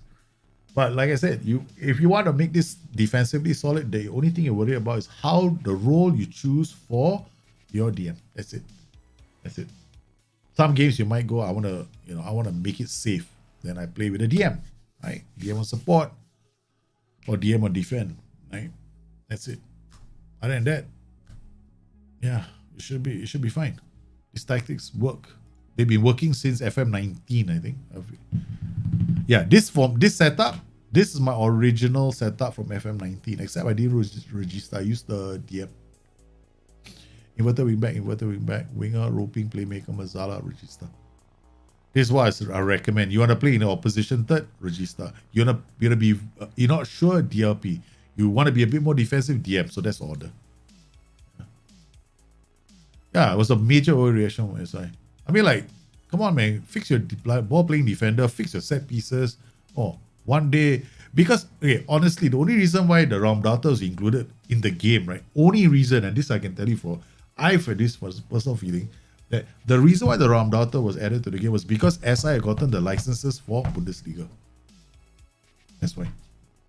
So they wanted to appeal to the German market. Let's give them a role, you know? Thomas Muller. Yeah. It's a legendary, Thomas Muller, Raumdauter, very nice. That's the only reason why the role is in the game. I mean, yeah. Okay. So we done all the tactics. They're all very nice tactics. Okay, well done. Okay, let's go to Dropbox. Wait, I've done this. Okay, done. Okay, so now we got... Okay, let's come off that screen so you guys, go see my underwear. Okay, we got the first 5 tactics. All right, so let's go in here. So some of you guys could be unfortunate. You're not going to get picked. So we start with the clock. 11:26 p.m. Ken Chan, congratulations. Now, if I see 2, I'm only taking 1, right? Okay, Zabil. Cruyff died again. 11:27 in number 2. We're taking the first 5. Nian Monstro. 11:27. Trey. Ben, help me, please. You're there. 4. And there's a bloody hell. Because of the clock, right? 2 guys came in tight. Suraj, I'm sorry. Can I have 1? Ini, mini, mini, more. Catch the tiger by the toe. Okay, that's the one. I mean, shit lah, Ben. Ben, why do you have to have 2? We only take 1. We'll take the one that says, help me, please, okay? All right. Okay, down. So I only take 1 tactic from person. I don't take we don't take a few. Okay, so we managed to get most of you guys in. Okay, or rather all of you. Okay, so 7-zip, extract the files. Let's go. Let's add it to my... This is BYT 10. Okay, there we go. Done. All right, load game. Exactly. The BPD right now is complete, because I remember for the last 3 seasons, right? Last 3 seasons, I've been bugging SI. I say I want a pendulum effect for the ball. We want a pendulum effect for the ball playing defender. Like if I set a 3-man midfield, right? Okay, I would love the ball playing defender to bring the ball up on the defense, like what Antonio Conte used to do with his back threes, right? Which he does. He's been doing it for the last 4 seasons, right? So, or 5 in fact now. Okay, so the ball playing defender brings the ball up, right? And then sometimes the ball playing defenders play like inverted wingers. They actually play those diagonal balls. So I'm like going, hey, it's actually happening in the game. Give us that role. This is a role that's actually happening. Right? But yeah, we got the bloody round out. So why can I not be critical of SI? Some people seem to think it's an affront that I'm critical of SI and I speak all the nice things. I don't. Sometimes I think when I think it's shit, it's shit. One of the things that shit is the fact that we don't have those roles. You give us. I'm sorry, but we don't need a lot of fandangle. Fix the things that need to be fixed first, right? I like if you give me a new features in the game this year, I'm like, are we still not fixed the bug from FM17 yet? Okay. Oh. Oi, this tactic is very familiar, man. I have a similar tactic, FYI. Wait, let me see. Man, I don't know where is my tactic, right? Wait, I have this tactic somewhere. Yeah, let me see if I can find it. Where is my tactics? FM tactics, master tactics. This is my replications. Where's my Holland retro? See your tactic and my tactic. Very similar, but we're not looking at my tactic, we're looking at your tactic. Okay, so let's just bang. So I delete my own tactic. Yeah, now we go back to this tactic. Okay. Load tactic, yes. Alright, help me please. BF run. Okay, there we go. Alright, we got 3 tactics here. We'll save the game here. Below the cross. I'm sorry, please check the Leipzig main. That's important. Why? Don't look Tbilisi. You sent two. You sent two, brother. Why? Why? Okay, wait. Okay, we'll see. Oh, man. Why must you all make life so interesting? Okay, Ben. Tips. This one you don't want, right? Suraj. Okay. We delete. Now you see it's called. Now we have a problem. Help me, please. I hope please not let it. Please load. Okay. Which is the one? Is this one? No, it's not. Is that Suraj? Venu Gopal, TBC. This is the thing about this game. TBC main. Okay, that's the one. Okay. Delete. It's gone. Shall never be seen again. Ay.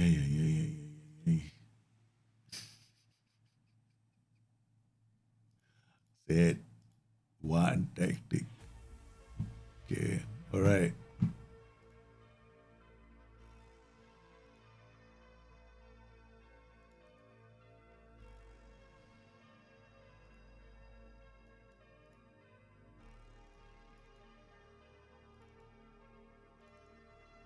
All right, here we go.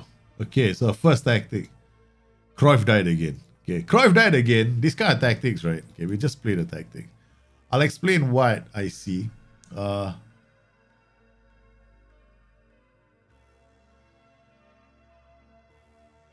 Six, I don't send two tactics, please. Okay. I don't send two tactics. I'll pick one. Ready? And you will have absolutely no choice. Because if you send me two tactics, if you send me three tactics, I won't even pick one. Yeah. I'm not, we got other people who want to have their tactics as well looked at, right? So yeah, it takes up time and it affects everybody else. It's not something it's not something nice. Okay, we got three. I like this. This is not bad. Okay. See this problem? This is the problem in your tactic. Right, you got these rolls. See these rolls? This guy. Okay. Everybody's so far forward.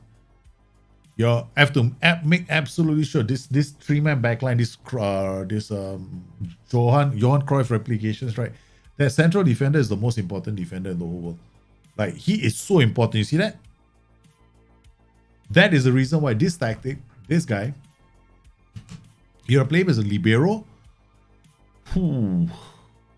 This is tough, man. I know why you want to use him libero, but the problem is the libero push forward. When the more he pushes forward, these two guys are in trouble. You cannot play libero in this tactic. The problem with this libero setup is, okay, when you play with the libero, you're gonna have issues. You're gonna have major issues. I mean, don't do that as well. You gotta keep them as tight as possible. You do this, you're forcing everybody to go to the center and not go down the flanks. Actually, you kind of want it to be something like this. All right. Secondly, you got much high line engagement. You can't just have a high line engagement, and you don't want them pressing all over the place. That's too risky. Okay. So Mezzala, roaming playmaker, DLP. You need this guy anchoring. You don't want him moving about. So you want this guy to be anchored. I mean, just look at the transition, right? The transitions are already such that we found that we noticed when we end up like it doesn't take long for the opposition to score a goal, right? So you need the anchor. You need one guy anchoring. So it is risky for a system with DLP. Yeah. Run with ball to center trades. No, man. Run with ball to center. Kill your tactic, man. Don't give it to a DM. You don't want your DLP running with the ball to the center. The moment you lose the ball there, you're screwed. You are so gone. That's the worst place to lose the ball. It's the worst possible place to lose the ball. You don't ever want your DLP running with the ball to center. You don't ever want him to have that as a thing. So what we want this guy to do is, okay, in your tactic, all you gotta do, right? Okay, this Mez, okay, fine. Roam. These two are roaming. So what you want from this guy is anchoring. So you want this guy, I know he's got whole position, right? You can actually ask him to be a D duty as well. Roll it out, counter press. Okay, fine. Between these two, which one do you think is more important? Okay, counter press when you win the ball back and then counter.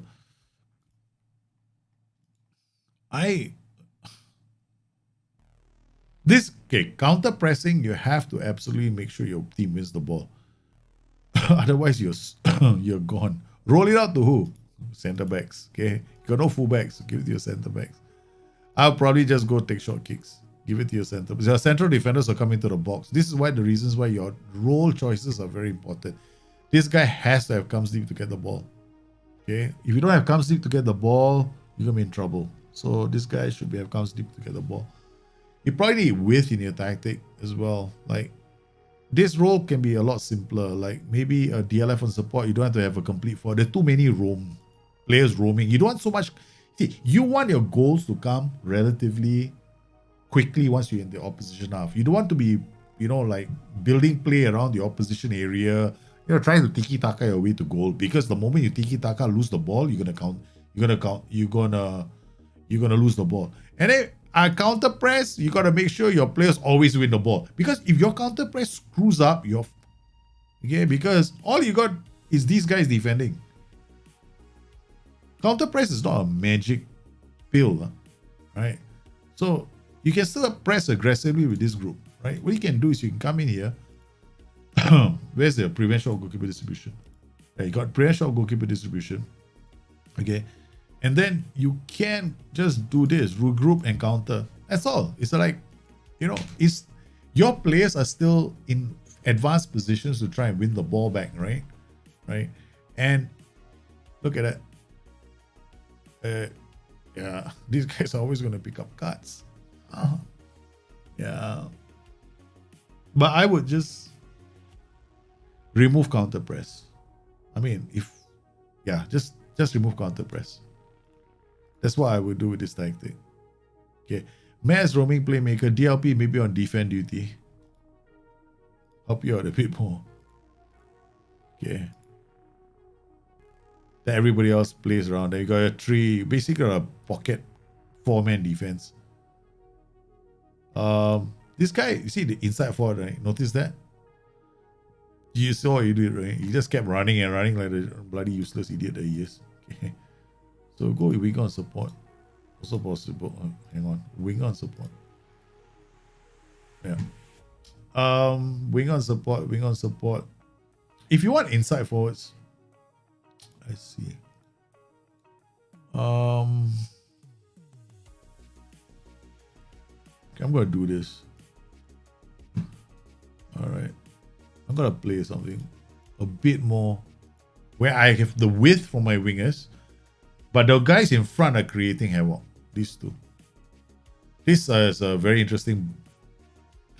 Well, guys, this manager for Underlag is got to be the most versatile tactical manager we have ever played against. We've done a show, Bring Your Tactics, right?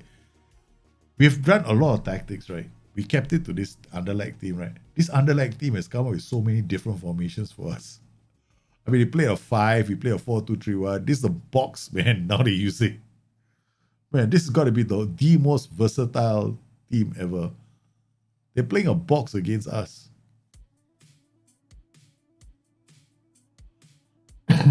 You can't use inverted wingbacks in this tactic. I mean, the only way you use inverted wingbacks is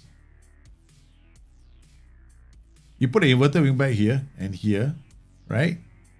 So if they play like this, then they play inverted wingback on support and inverted wingback on support. So what will happen is during the transition, it will look like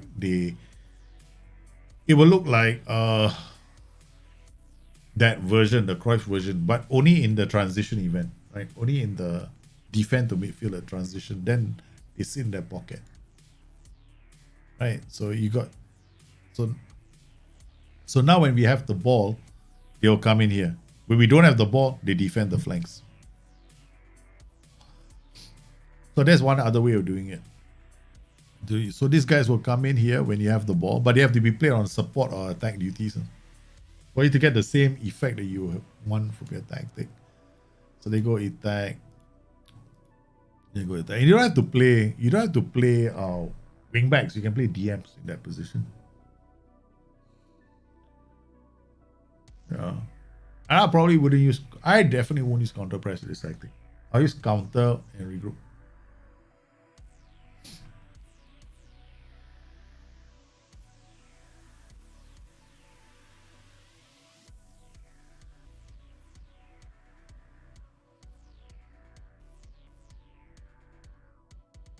Yeah, that's it. So you can do it two ways, right? So you can do it the first way, which is what I suggested, right? Or you can play. You can still play like this if you want, but you can play like your Mazala. You can do a Mazala as well. The double Mazalas. They come out to this area, but this presupposes your ball playing defenders can bring the ball out, right? Only presupposes that.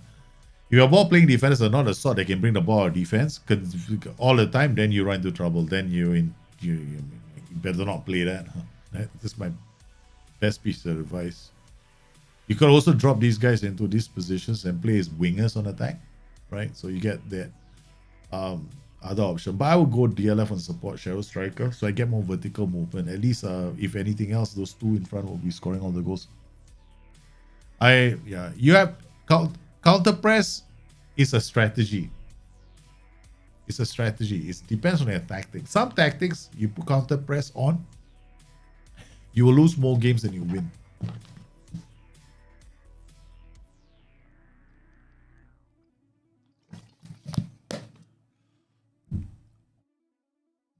And it's also whether your players can do it. Like, here, if I play counter press, probably unneeded, not necessary. Because I got so many fellas in the attacking tier.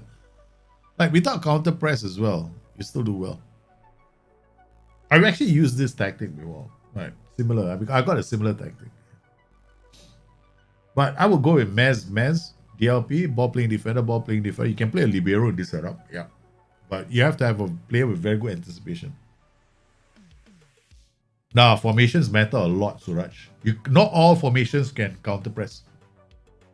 Some formations, counter pressing is actually a bad move. But you need players to counter press. That's true. You need players to counter press, but not all formations are built for counter pressing. You cannot just hit counter press because you have the players for it, right? That's definitely not the way to play the game. Right. Because if you play counter press, you are telling your players to leave their positions to press and win back the ball. What if your players can't win back the ball? Because your duties are not good enough. What are you going to do then? Right? What if you have a player who runs with the ball through the center and you want to counter press? The only reason why the counter press might work in that case is because your tactic was designed poorly in the first place, because you gave a DLP who runs the ball through the center. So he ran with the ball through the center, lost the ball, and then he had to work very hard to win the ball back. That makes sense, but that's not the reason why we do counter pressing. Counter pressing is for us to make sure that you want to aim it. When you use counter pressing, it is to trigger the AI, right, or the opposition into getting into an attacking position, so that they put their wing backs and their forwards, they get the players into the attacking position, so that you win the ball back then, because then they've already vacated the defensive positions, so you don't need playmakers. So counter pressing systems actually are going to be you don't even, like, for me, right, the guy who created counter pressing, or the teams that play with counter pressing really well, okay, you'll notice Jurgen Klopp said, the reason why I counter press or gegen press in his particular style is because I don't want to use playmakers. He doesn't use it. One of the first players he let go from Liverpool was Coutinho. Yeah, so you got to understand the whole concept of counter pressing as well. It's not a flat. I can play counter press. You can play counter pressing with a flat back three. A flat back four is good at. They say this Suraj. You got to avoid all that. You got to think about how you counter press. Like, this tactic doesn't need counter pressing. It's top heavy like this. Why do you want to counter press for? I'm not going to go into a whole explanation of counter pressing. Craft that again. We can definitely create this tactic. Okay, so next tactic, we got 3-6-1 Chelsea. Ball playing defender, winger. Okay, this is a very simple. Okay, this tactic is not that bad. All right, but this tactic only works well under some situations, right? Okay, I'll explain why. First up, okay, I'm not going to play this, but what I'm going to show you is what is going to happen in the game. Okay. Now, when you create a tactic like this, okay, these players are going to put pressure on opposition fullbacks, right? They cannot bring the ball out of defense. Okay. I had a tactic very similar to this. I played a 3-1-4-2, right? 2 strikers with 2 wingers. With 2 wingers on attack. And I was all over defenses because these guys are sitting on top of the fullbacks, not letting them play the game. So this is actually what kind of a tactic? It's a very attacking tactic. Okay, so you don't need this guy to be an attack duty. Right? So you can play, okay, if you do something like this, you can even turn this guy into like a defensive winger. Right? You can send this guy on attack. This guy can be a whole DLP, he holds his position, ball playing defender. Make sure this guy's got very good, make sure that this player has got very good, what's the word for it? Jumpy reach and anticipation. This guy can be a Mazala, baby. This guy goes here, drops in the cross for who? This player. He's your secondary striker. Okay. So these two, very boring. AM is just going to hook. He's just playing as a hook, right? So advanced forward is going to move into the channels. Okay. And you got one winger going this way. So you got Mazala coming in here, winger going this way, advanced forward, DLP holding position, defensive winger protecting this flank. At least you don't have every single flank attacking, right? Alternatively, you can also use like something like a ball winning midfielder on support here. So he plays high up the pitch with this combination. So you can play in the opposition third. Counter, regroup, that's fine. Okay. Take short kicks. This will pull the defenders into the box, right? You got DLP here, comes deep to get the ball. All right. Standard defensive line is fine. You can actually push it up because you got DLP here. The moment you have a DLP, you can afford to do all this. Okay. So you can do this. Now, do have a slightly higher. You definitely want prevent shot goalkeeper distribution because these two are definitely going to be putting a lot of pressure on defenders. Okay. More direct, slightly low tempo, no, just do something. Don't kick the ball more direct because then you're going to lose the ball too early. Right? So you want something like either standard or shorter. Tempo will be fine. The more you go fairly wide, you're emphasizing the flanks as your, this is okay. You want to keep the ball a bit more, play here. Otherwise, you start here. Dribble less is fine. But because you don't want everybody dribbling, you just want this guy dribbling, this guy attacking. You can definitely add a focus plate on the right here. So the ball works up here. This guy comes in here and then crosses with this player. Yep, that's it. You don't have to do anything else, man. This is not bad. After you make this change, it'll be quite interesting. It'll be quite interesting tactic. You'll be solid here. You'll be a bit, you might be leaky here, but this will be fun. And DLP is going to be support duty. Do you need a DLP actually? You don't actually need a DLP. You can play DLP. If you want to do DLP one ball over the top, right? This guy can be a shadow striker. And this guy can actually be a DLF on support. So this guy attacks the box, right? One over the top, right? DLF drops. The guy drops one over the top. You can go target me or support as well. Right? Okay, now what do we have? DLP looking to play one over the top. This is cheetah butt football, man. Nah, there's no such thing as they find out. Okay, the other thing is, Suraj, there's no such thing as the AI sussing out your tactic. The game is not that advanced. The AI does not know. We just showed you. We just played a game where the same AI manager changed tactics 15 times. Not because it's sussing you out, but because the tactical adaptability of the manager is high. The manager has got a lot of tactics under his belt, so to speak, right? So, they don't suss you out, man. It's luck. Roll the dice, see what tactic we're going to use today. Kind of shit. Anything about that tactic where you're like, the AI being very good at sussing you out? Doesn't work. AP is the wrong role here. Got so many playmakers, man. Wow. Hey, this is way too bad. Alright, we just did a 4-3-3 earlier, right? I just explained why these two together is the bad option, right? Right. This guy is going into the box. This guy is going into the box. And then you try to find them with 3 playmakers. The 3 playmakers are going, yeah, but they're all in the box. But then there's a 4th guy who comes and says, I'm also going to join you guys. Now we've got 4 playmakers looking for 2 guys attacking the center of the box. Right? Not a good option. So what we're going to do is we're going to change one of these roles. unless I try to create, unless you're in a tactic competition which says you have to make 3 playmakers. I would go like box to box. You can play roaming playmaker, DLP, that's fine. You can still play with the setup that you want. Wingback, take few risks. Okay, you got auto. Okay, all right. I guess this can work. Take few risks, cross less often, dribble less. But he's just gonna hang around here. You know what I mean? He's gotta have a higher mentality. This mentality will be positive, right? Or attacking. He's gonna just come up here and look for chances to attack the box. I mean, it's okay. I mean, hold shape.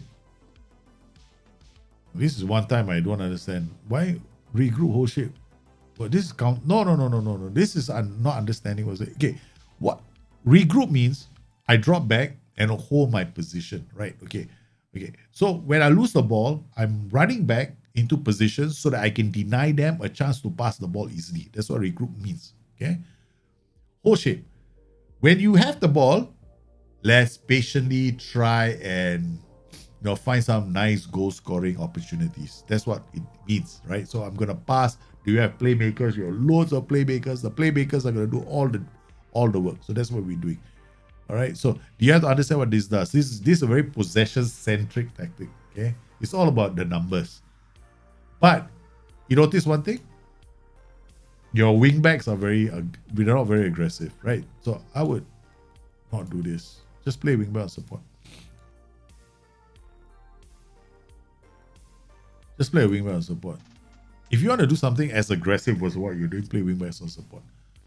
Okay, focus play to the middle. Everyone's going to the middle, but there's a lot of let's just forget focus play to the middle. Let's focus play left and right. Let's get our wingbacks into the game, right? So we go bang, bang, bang. And these guys can actually play the ball. Well, play our defense. Shorter, lower tempo. Fairly fairly wide is fine. Dribble less. Yeah. Okay. Something like this. But I'm not a big fan of this setup. I know why you want to have inside forwards all over the place.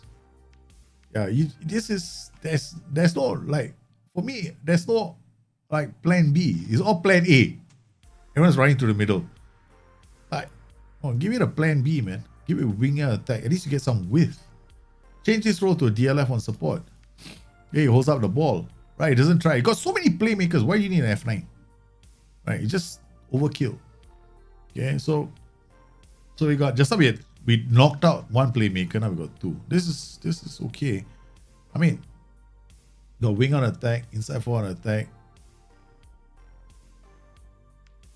This put a roaming playmaker here since you got so many, and box to box midfielder here. Yeah, something like this. Yeah, that's how I set it up. A lot more different, but you don't need to have whole shape, right? You can do counter. At least you can try, once you can do counter regroup. That's kind of safe as well. But if you go regroup whole shape, right? You better have good players, man. If you don't have good players, please don't pick this unless you have very, very good players. Right? If you don't have very good players, go like this. At least it's counter-attacking football. Okay. Look, and you play a lower line of engagement, high defensive line. Wait, I don't get this tactic. Are you trying to play counter? If you're trying to play counter-attacking, this is not the way to do it. If you're going for a counter-attacking style of football, this is definitely wrong. Everything points towards high possession. So if you want to do this, draw in a team and hit them on the break, then you gotta change your passing, you gotta change your tempo. You gotta play on a higher tempo, maybe not even play our defense. Then this guy can be a DLF on attack. Then you don't want too many playmakers in a counter-attacking setup like this. This is counter-attacking, right? Okay. Counter regroup. Winger. Maybe here, roaming. DLP. Here, this is the most I'll do. DLP. Then this guy can be a Mazzala on attack or a central midfielder on attack. Okay, then we got winger, DLF on attack here. This guy can be an inverter winger on support. Yeah, if you're looking at creating, because this is more like a counter-attacking tactic, then you remove this. I mean, like literally, I just drop all your PIs. Yeah. This is a bit more counter-attacking. TRP, this guy, fullback, one ball playing defender on cover. On the ball playing defender on cover is going to come here. And this guy is a central defender on defense. Yeah. So this is different. Okay.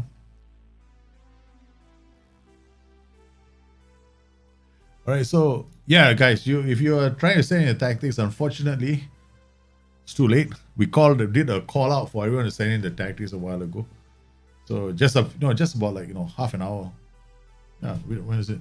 Yeah, we got all these tactics in from all of you guys. Okay, all right. So Ben, this tactic you just have to change it, because if you are looking at counter-attacking football, right? This is a setup for counter. You want to go camping, that's a different story, right? You want to do something like this. You want to go and attack the opposition, right? So this is different setup. You can still play the same way. You can regroup counter. You can even regroup whole shape if you're a good team. Regroup counter. Okay, when do you use regroup? Regroup is like, okay. You see, regroup will always ask the players to get back into their positions once you lose the ball. That's a very important instruction for counter-attacking systems, right? Instead of trying to win the ball back, you hold your position, because what will happen is these four guys, if you counter-press, if you lose the ball somewhere here, 1, 2, 3, 4, 5, 6 all step forward. When they step forward, you don't win the ball, your four defenders here are going to curse your name, because you're going to be like, shit, you lost the ball. You can't even win the ball back. That's why Liverpool is such a... that is one of the reasons why you need the right kind of players for this, right? So if you're not sure and you don't think you're the kind of players, then go regroup. Very safe. Then go regroup counter. That's fine as well. Nothing wrong with this setup. You're not sure? Just don't pick anything. Just watch your team first, right? Counter, every chance you get, they might do a counter. Now, sometimes what help it, you'll see in some games, right? And I don't know about you guys, but I've seen it a lot of times. You remember the fullback decides to do a cross diagonal? You're on the counter attack. Suddenly he does this cross field pass to this guy because he wants to start a counter attack. And then your pass gets intercepted and you're cursing at your wing back. But that's because he's doing counter attack. You say? So sometimes, right, if you're not sure, don't even pick this. But because there's an AI generated counter attack, and I'm trying to make sure that we're always looking for those kind of chances. I'm always trying to make sure we're always looking for those kind of chances. Right. Personally, you can. It's not so bad. I go regroup counter. Keeps me safe. Counter press counter for like really high aggression tactics. Counter press whole shape for tactics where I'm seeking to keep a lot of pressure on the opposition, right? But I've got a very good team. I can pass my way around trouble. So that's counter attacking is just this. Not sure, don't pick anything. That's the simplest way to play the game. So now we've got this counter attacking setup. So if I were you, this is enough, right? You can set up like that. Wing back on support, box to box, champ. This guy, okay. This guy's on attack. These two are on attack duty, right? You just play fullback on support. That's it. Or you're gonna do a counter attacking tactic, wing back on defense. Because these two are on attack duty, right? So you can turn this guy into a wing back on defense. All he does is sits in this pocket here. Right? He doesn't run out too far. He just keeps the ball for you. So it's a counter-attacking tactic. That's it. Right, you can set up like that. All right, so let's see. Do we have any more? Leipzig main. And then we've got... Oi! Strikerless tactic.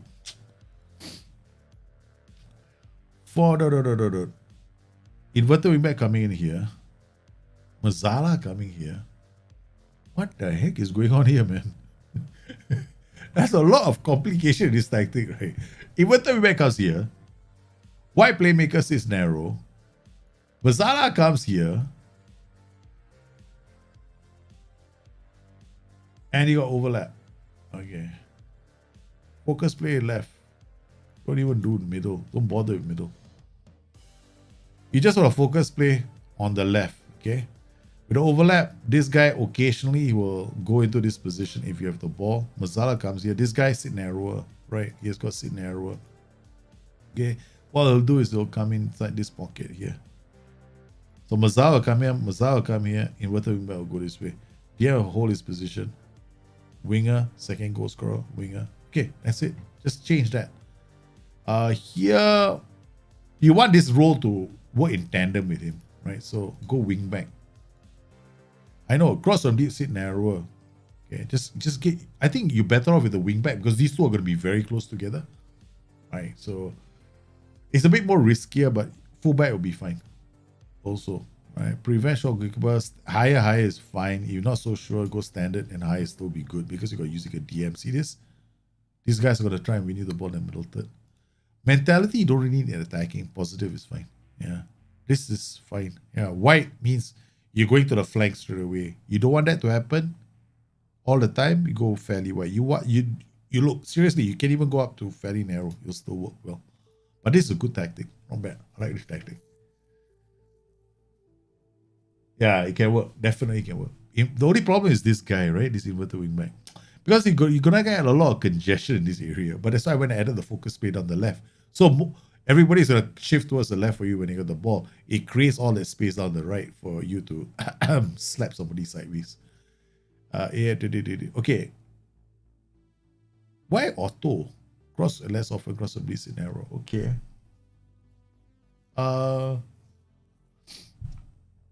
It's not, I personally will go this libero, man. Yeah, wingback or attack. You can be wingback or attack, can be wingback or support. Yeah, both are viable roles. DLP, this is fine. This role can be an AP, you can play a Trequartista, you can play an AP. Also, a more direct, I probably would play an AP. Yeah. More direct, hold up. Exactly. You see, what you're trying to do is you're trying to create a playmaker here. So you can do that. So just use a playmaker. Yeah. Yeah. Shorter passing, pass into space. You don't, oh no, just do it like this. Don't go wide. Just very narrow. You can even focus play through the flanks or focus play to the middle. Both can work. Pass into space, not necessary. Right? Because this guy's going to pass into space. So you can run. Whoa. Why run wide with ball? Don't need to do that. Just keep it simple. Why do you want him running wide with the ball? If he runs wide with the ball, the whole pocket here opens up. You don't want that to happen. What you want from him is actually get further forward. So he can push this up and links up with this guy. This guy as well. He can't, this guy's whole position, so he can't do it. But this can work. Wing back on auto, take more risk, cross more often, cross some violence. Wait, why wing back on auto? I don't get it. I would probably just go wing back on support. Same things you can get from wing back on support. So just go wing back on support for both roles. You get the same stuff. Yeah. And just play it like this. It should work. Whole shape counter press. Now this is one time you go counter. Okay, whole shape. What? After you win the ball back, you're gonna patiently try and score a goal. I mean, go for counter straight away. This is a tactic that is built on trying to work the ball up like very quickly. I mean, I can see the whole shape argument here. It can work. All I'm saying is I probably wouldn't hold shape. I probably look to counter at every single opportunity because there's going to be opportunities to counter almost all the time. Instead of pass into space. Pass into space, I'm just going to give the ball away. Dribble S. Okay, work ball into box, not necessary. Not necessary. Yeah, you don't want to waste too much time because if you lose the ball here, you might concede goals. So the fewer, the better. But this is how I set it up. Much higher defensive line, you don't need. You're playing higher defensive line. You're not going much higher. And you don't need them all to go, you don't need them all because this is going to affect these two and this guy. But this is how I set it up. Yeah.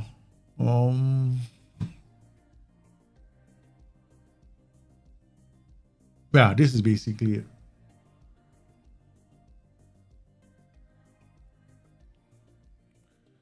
So basically, when you regroup, you're patient, looking for chances. When you, okay, a lot of people don't seem to understand this, right?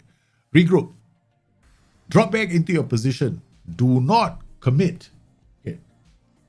Imagine this, right? You're playing football. You're playing a central midfielder role, right? Okay. The coach, you see somebody in front of you. You're attacking. As you're attacking, you lose the ball, right? When you counter press, your coach is telling everybody in attack to try and win the ball back. That means immediately don't drop back. Just try and win the ball back. You know, remember schoolboy football? You know how we used to play football when we were in primary school? Everybody's chasing after the ball. And that's counter pressing basically, in a nutshell, right? As we got older, our coaches would tell us, lose the ball, don't drop back. You know, get back into your position, you know. Make sure you don't lose the ball again. That's regroup. It's just that we may just make playing schoolboy football a bit more funkier in the 21st century by saying we get really defensive players. We have a trigger. The first striker does it, then the other two close down the passing lanes. There's method now in our madness. That's counter pressing. And that's it. That's basically it. The 21st century just introduced method to madness. But it's good, but it's always the time and a place for counter pressing. Well, it is true. The way I think about counter pressing reminds me of playing schoolboy football in primary school. It does. Everybody, win the ball, the ball. There's a whole bunch of players like running out, trying to get the kid. Oh shit, man! I remember that's why that's the reason why when I first saw people counter pressing, I was like, damn. I used to do that when I was 10 years old. My coach used to scold me. Damn it, we're doing it now. This is correct. It's always been correct. I mean, come on. Andy Robertson can close the goalkeeper down. Have you seen that happen before? If I was a fullback, right? I was a right back. If I was anywhere out of my half, I used to get like, you know, I will never play football again. I was a fullback that never knew what it was like to cross the ball into the opposition third. Okay, that's the fullback I was. I like, you know, I never remembered. I had never had a single I don't have a single memory of me ever being in the opposition third. Okay, I mean near the opposition third. Yes, I'm talking about the final third. Right, delivery crosses is never happened in my lifetime. Okay, I belong to the generation of fullbacks that all we did was defend. Yeah, because they affect the line of engagement. Exactly. Correct. The line of engagement is the trigger. So when you set it on a much higher line of engagement, strikers will start closing down first, right? So they'll trigger the press.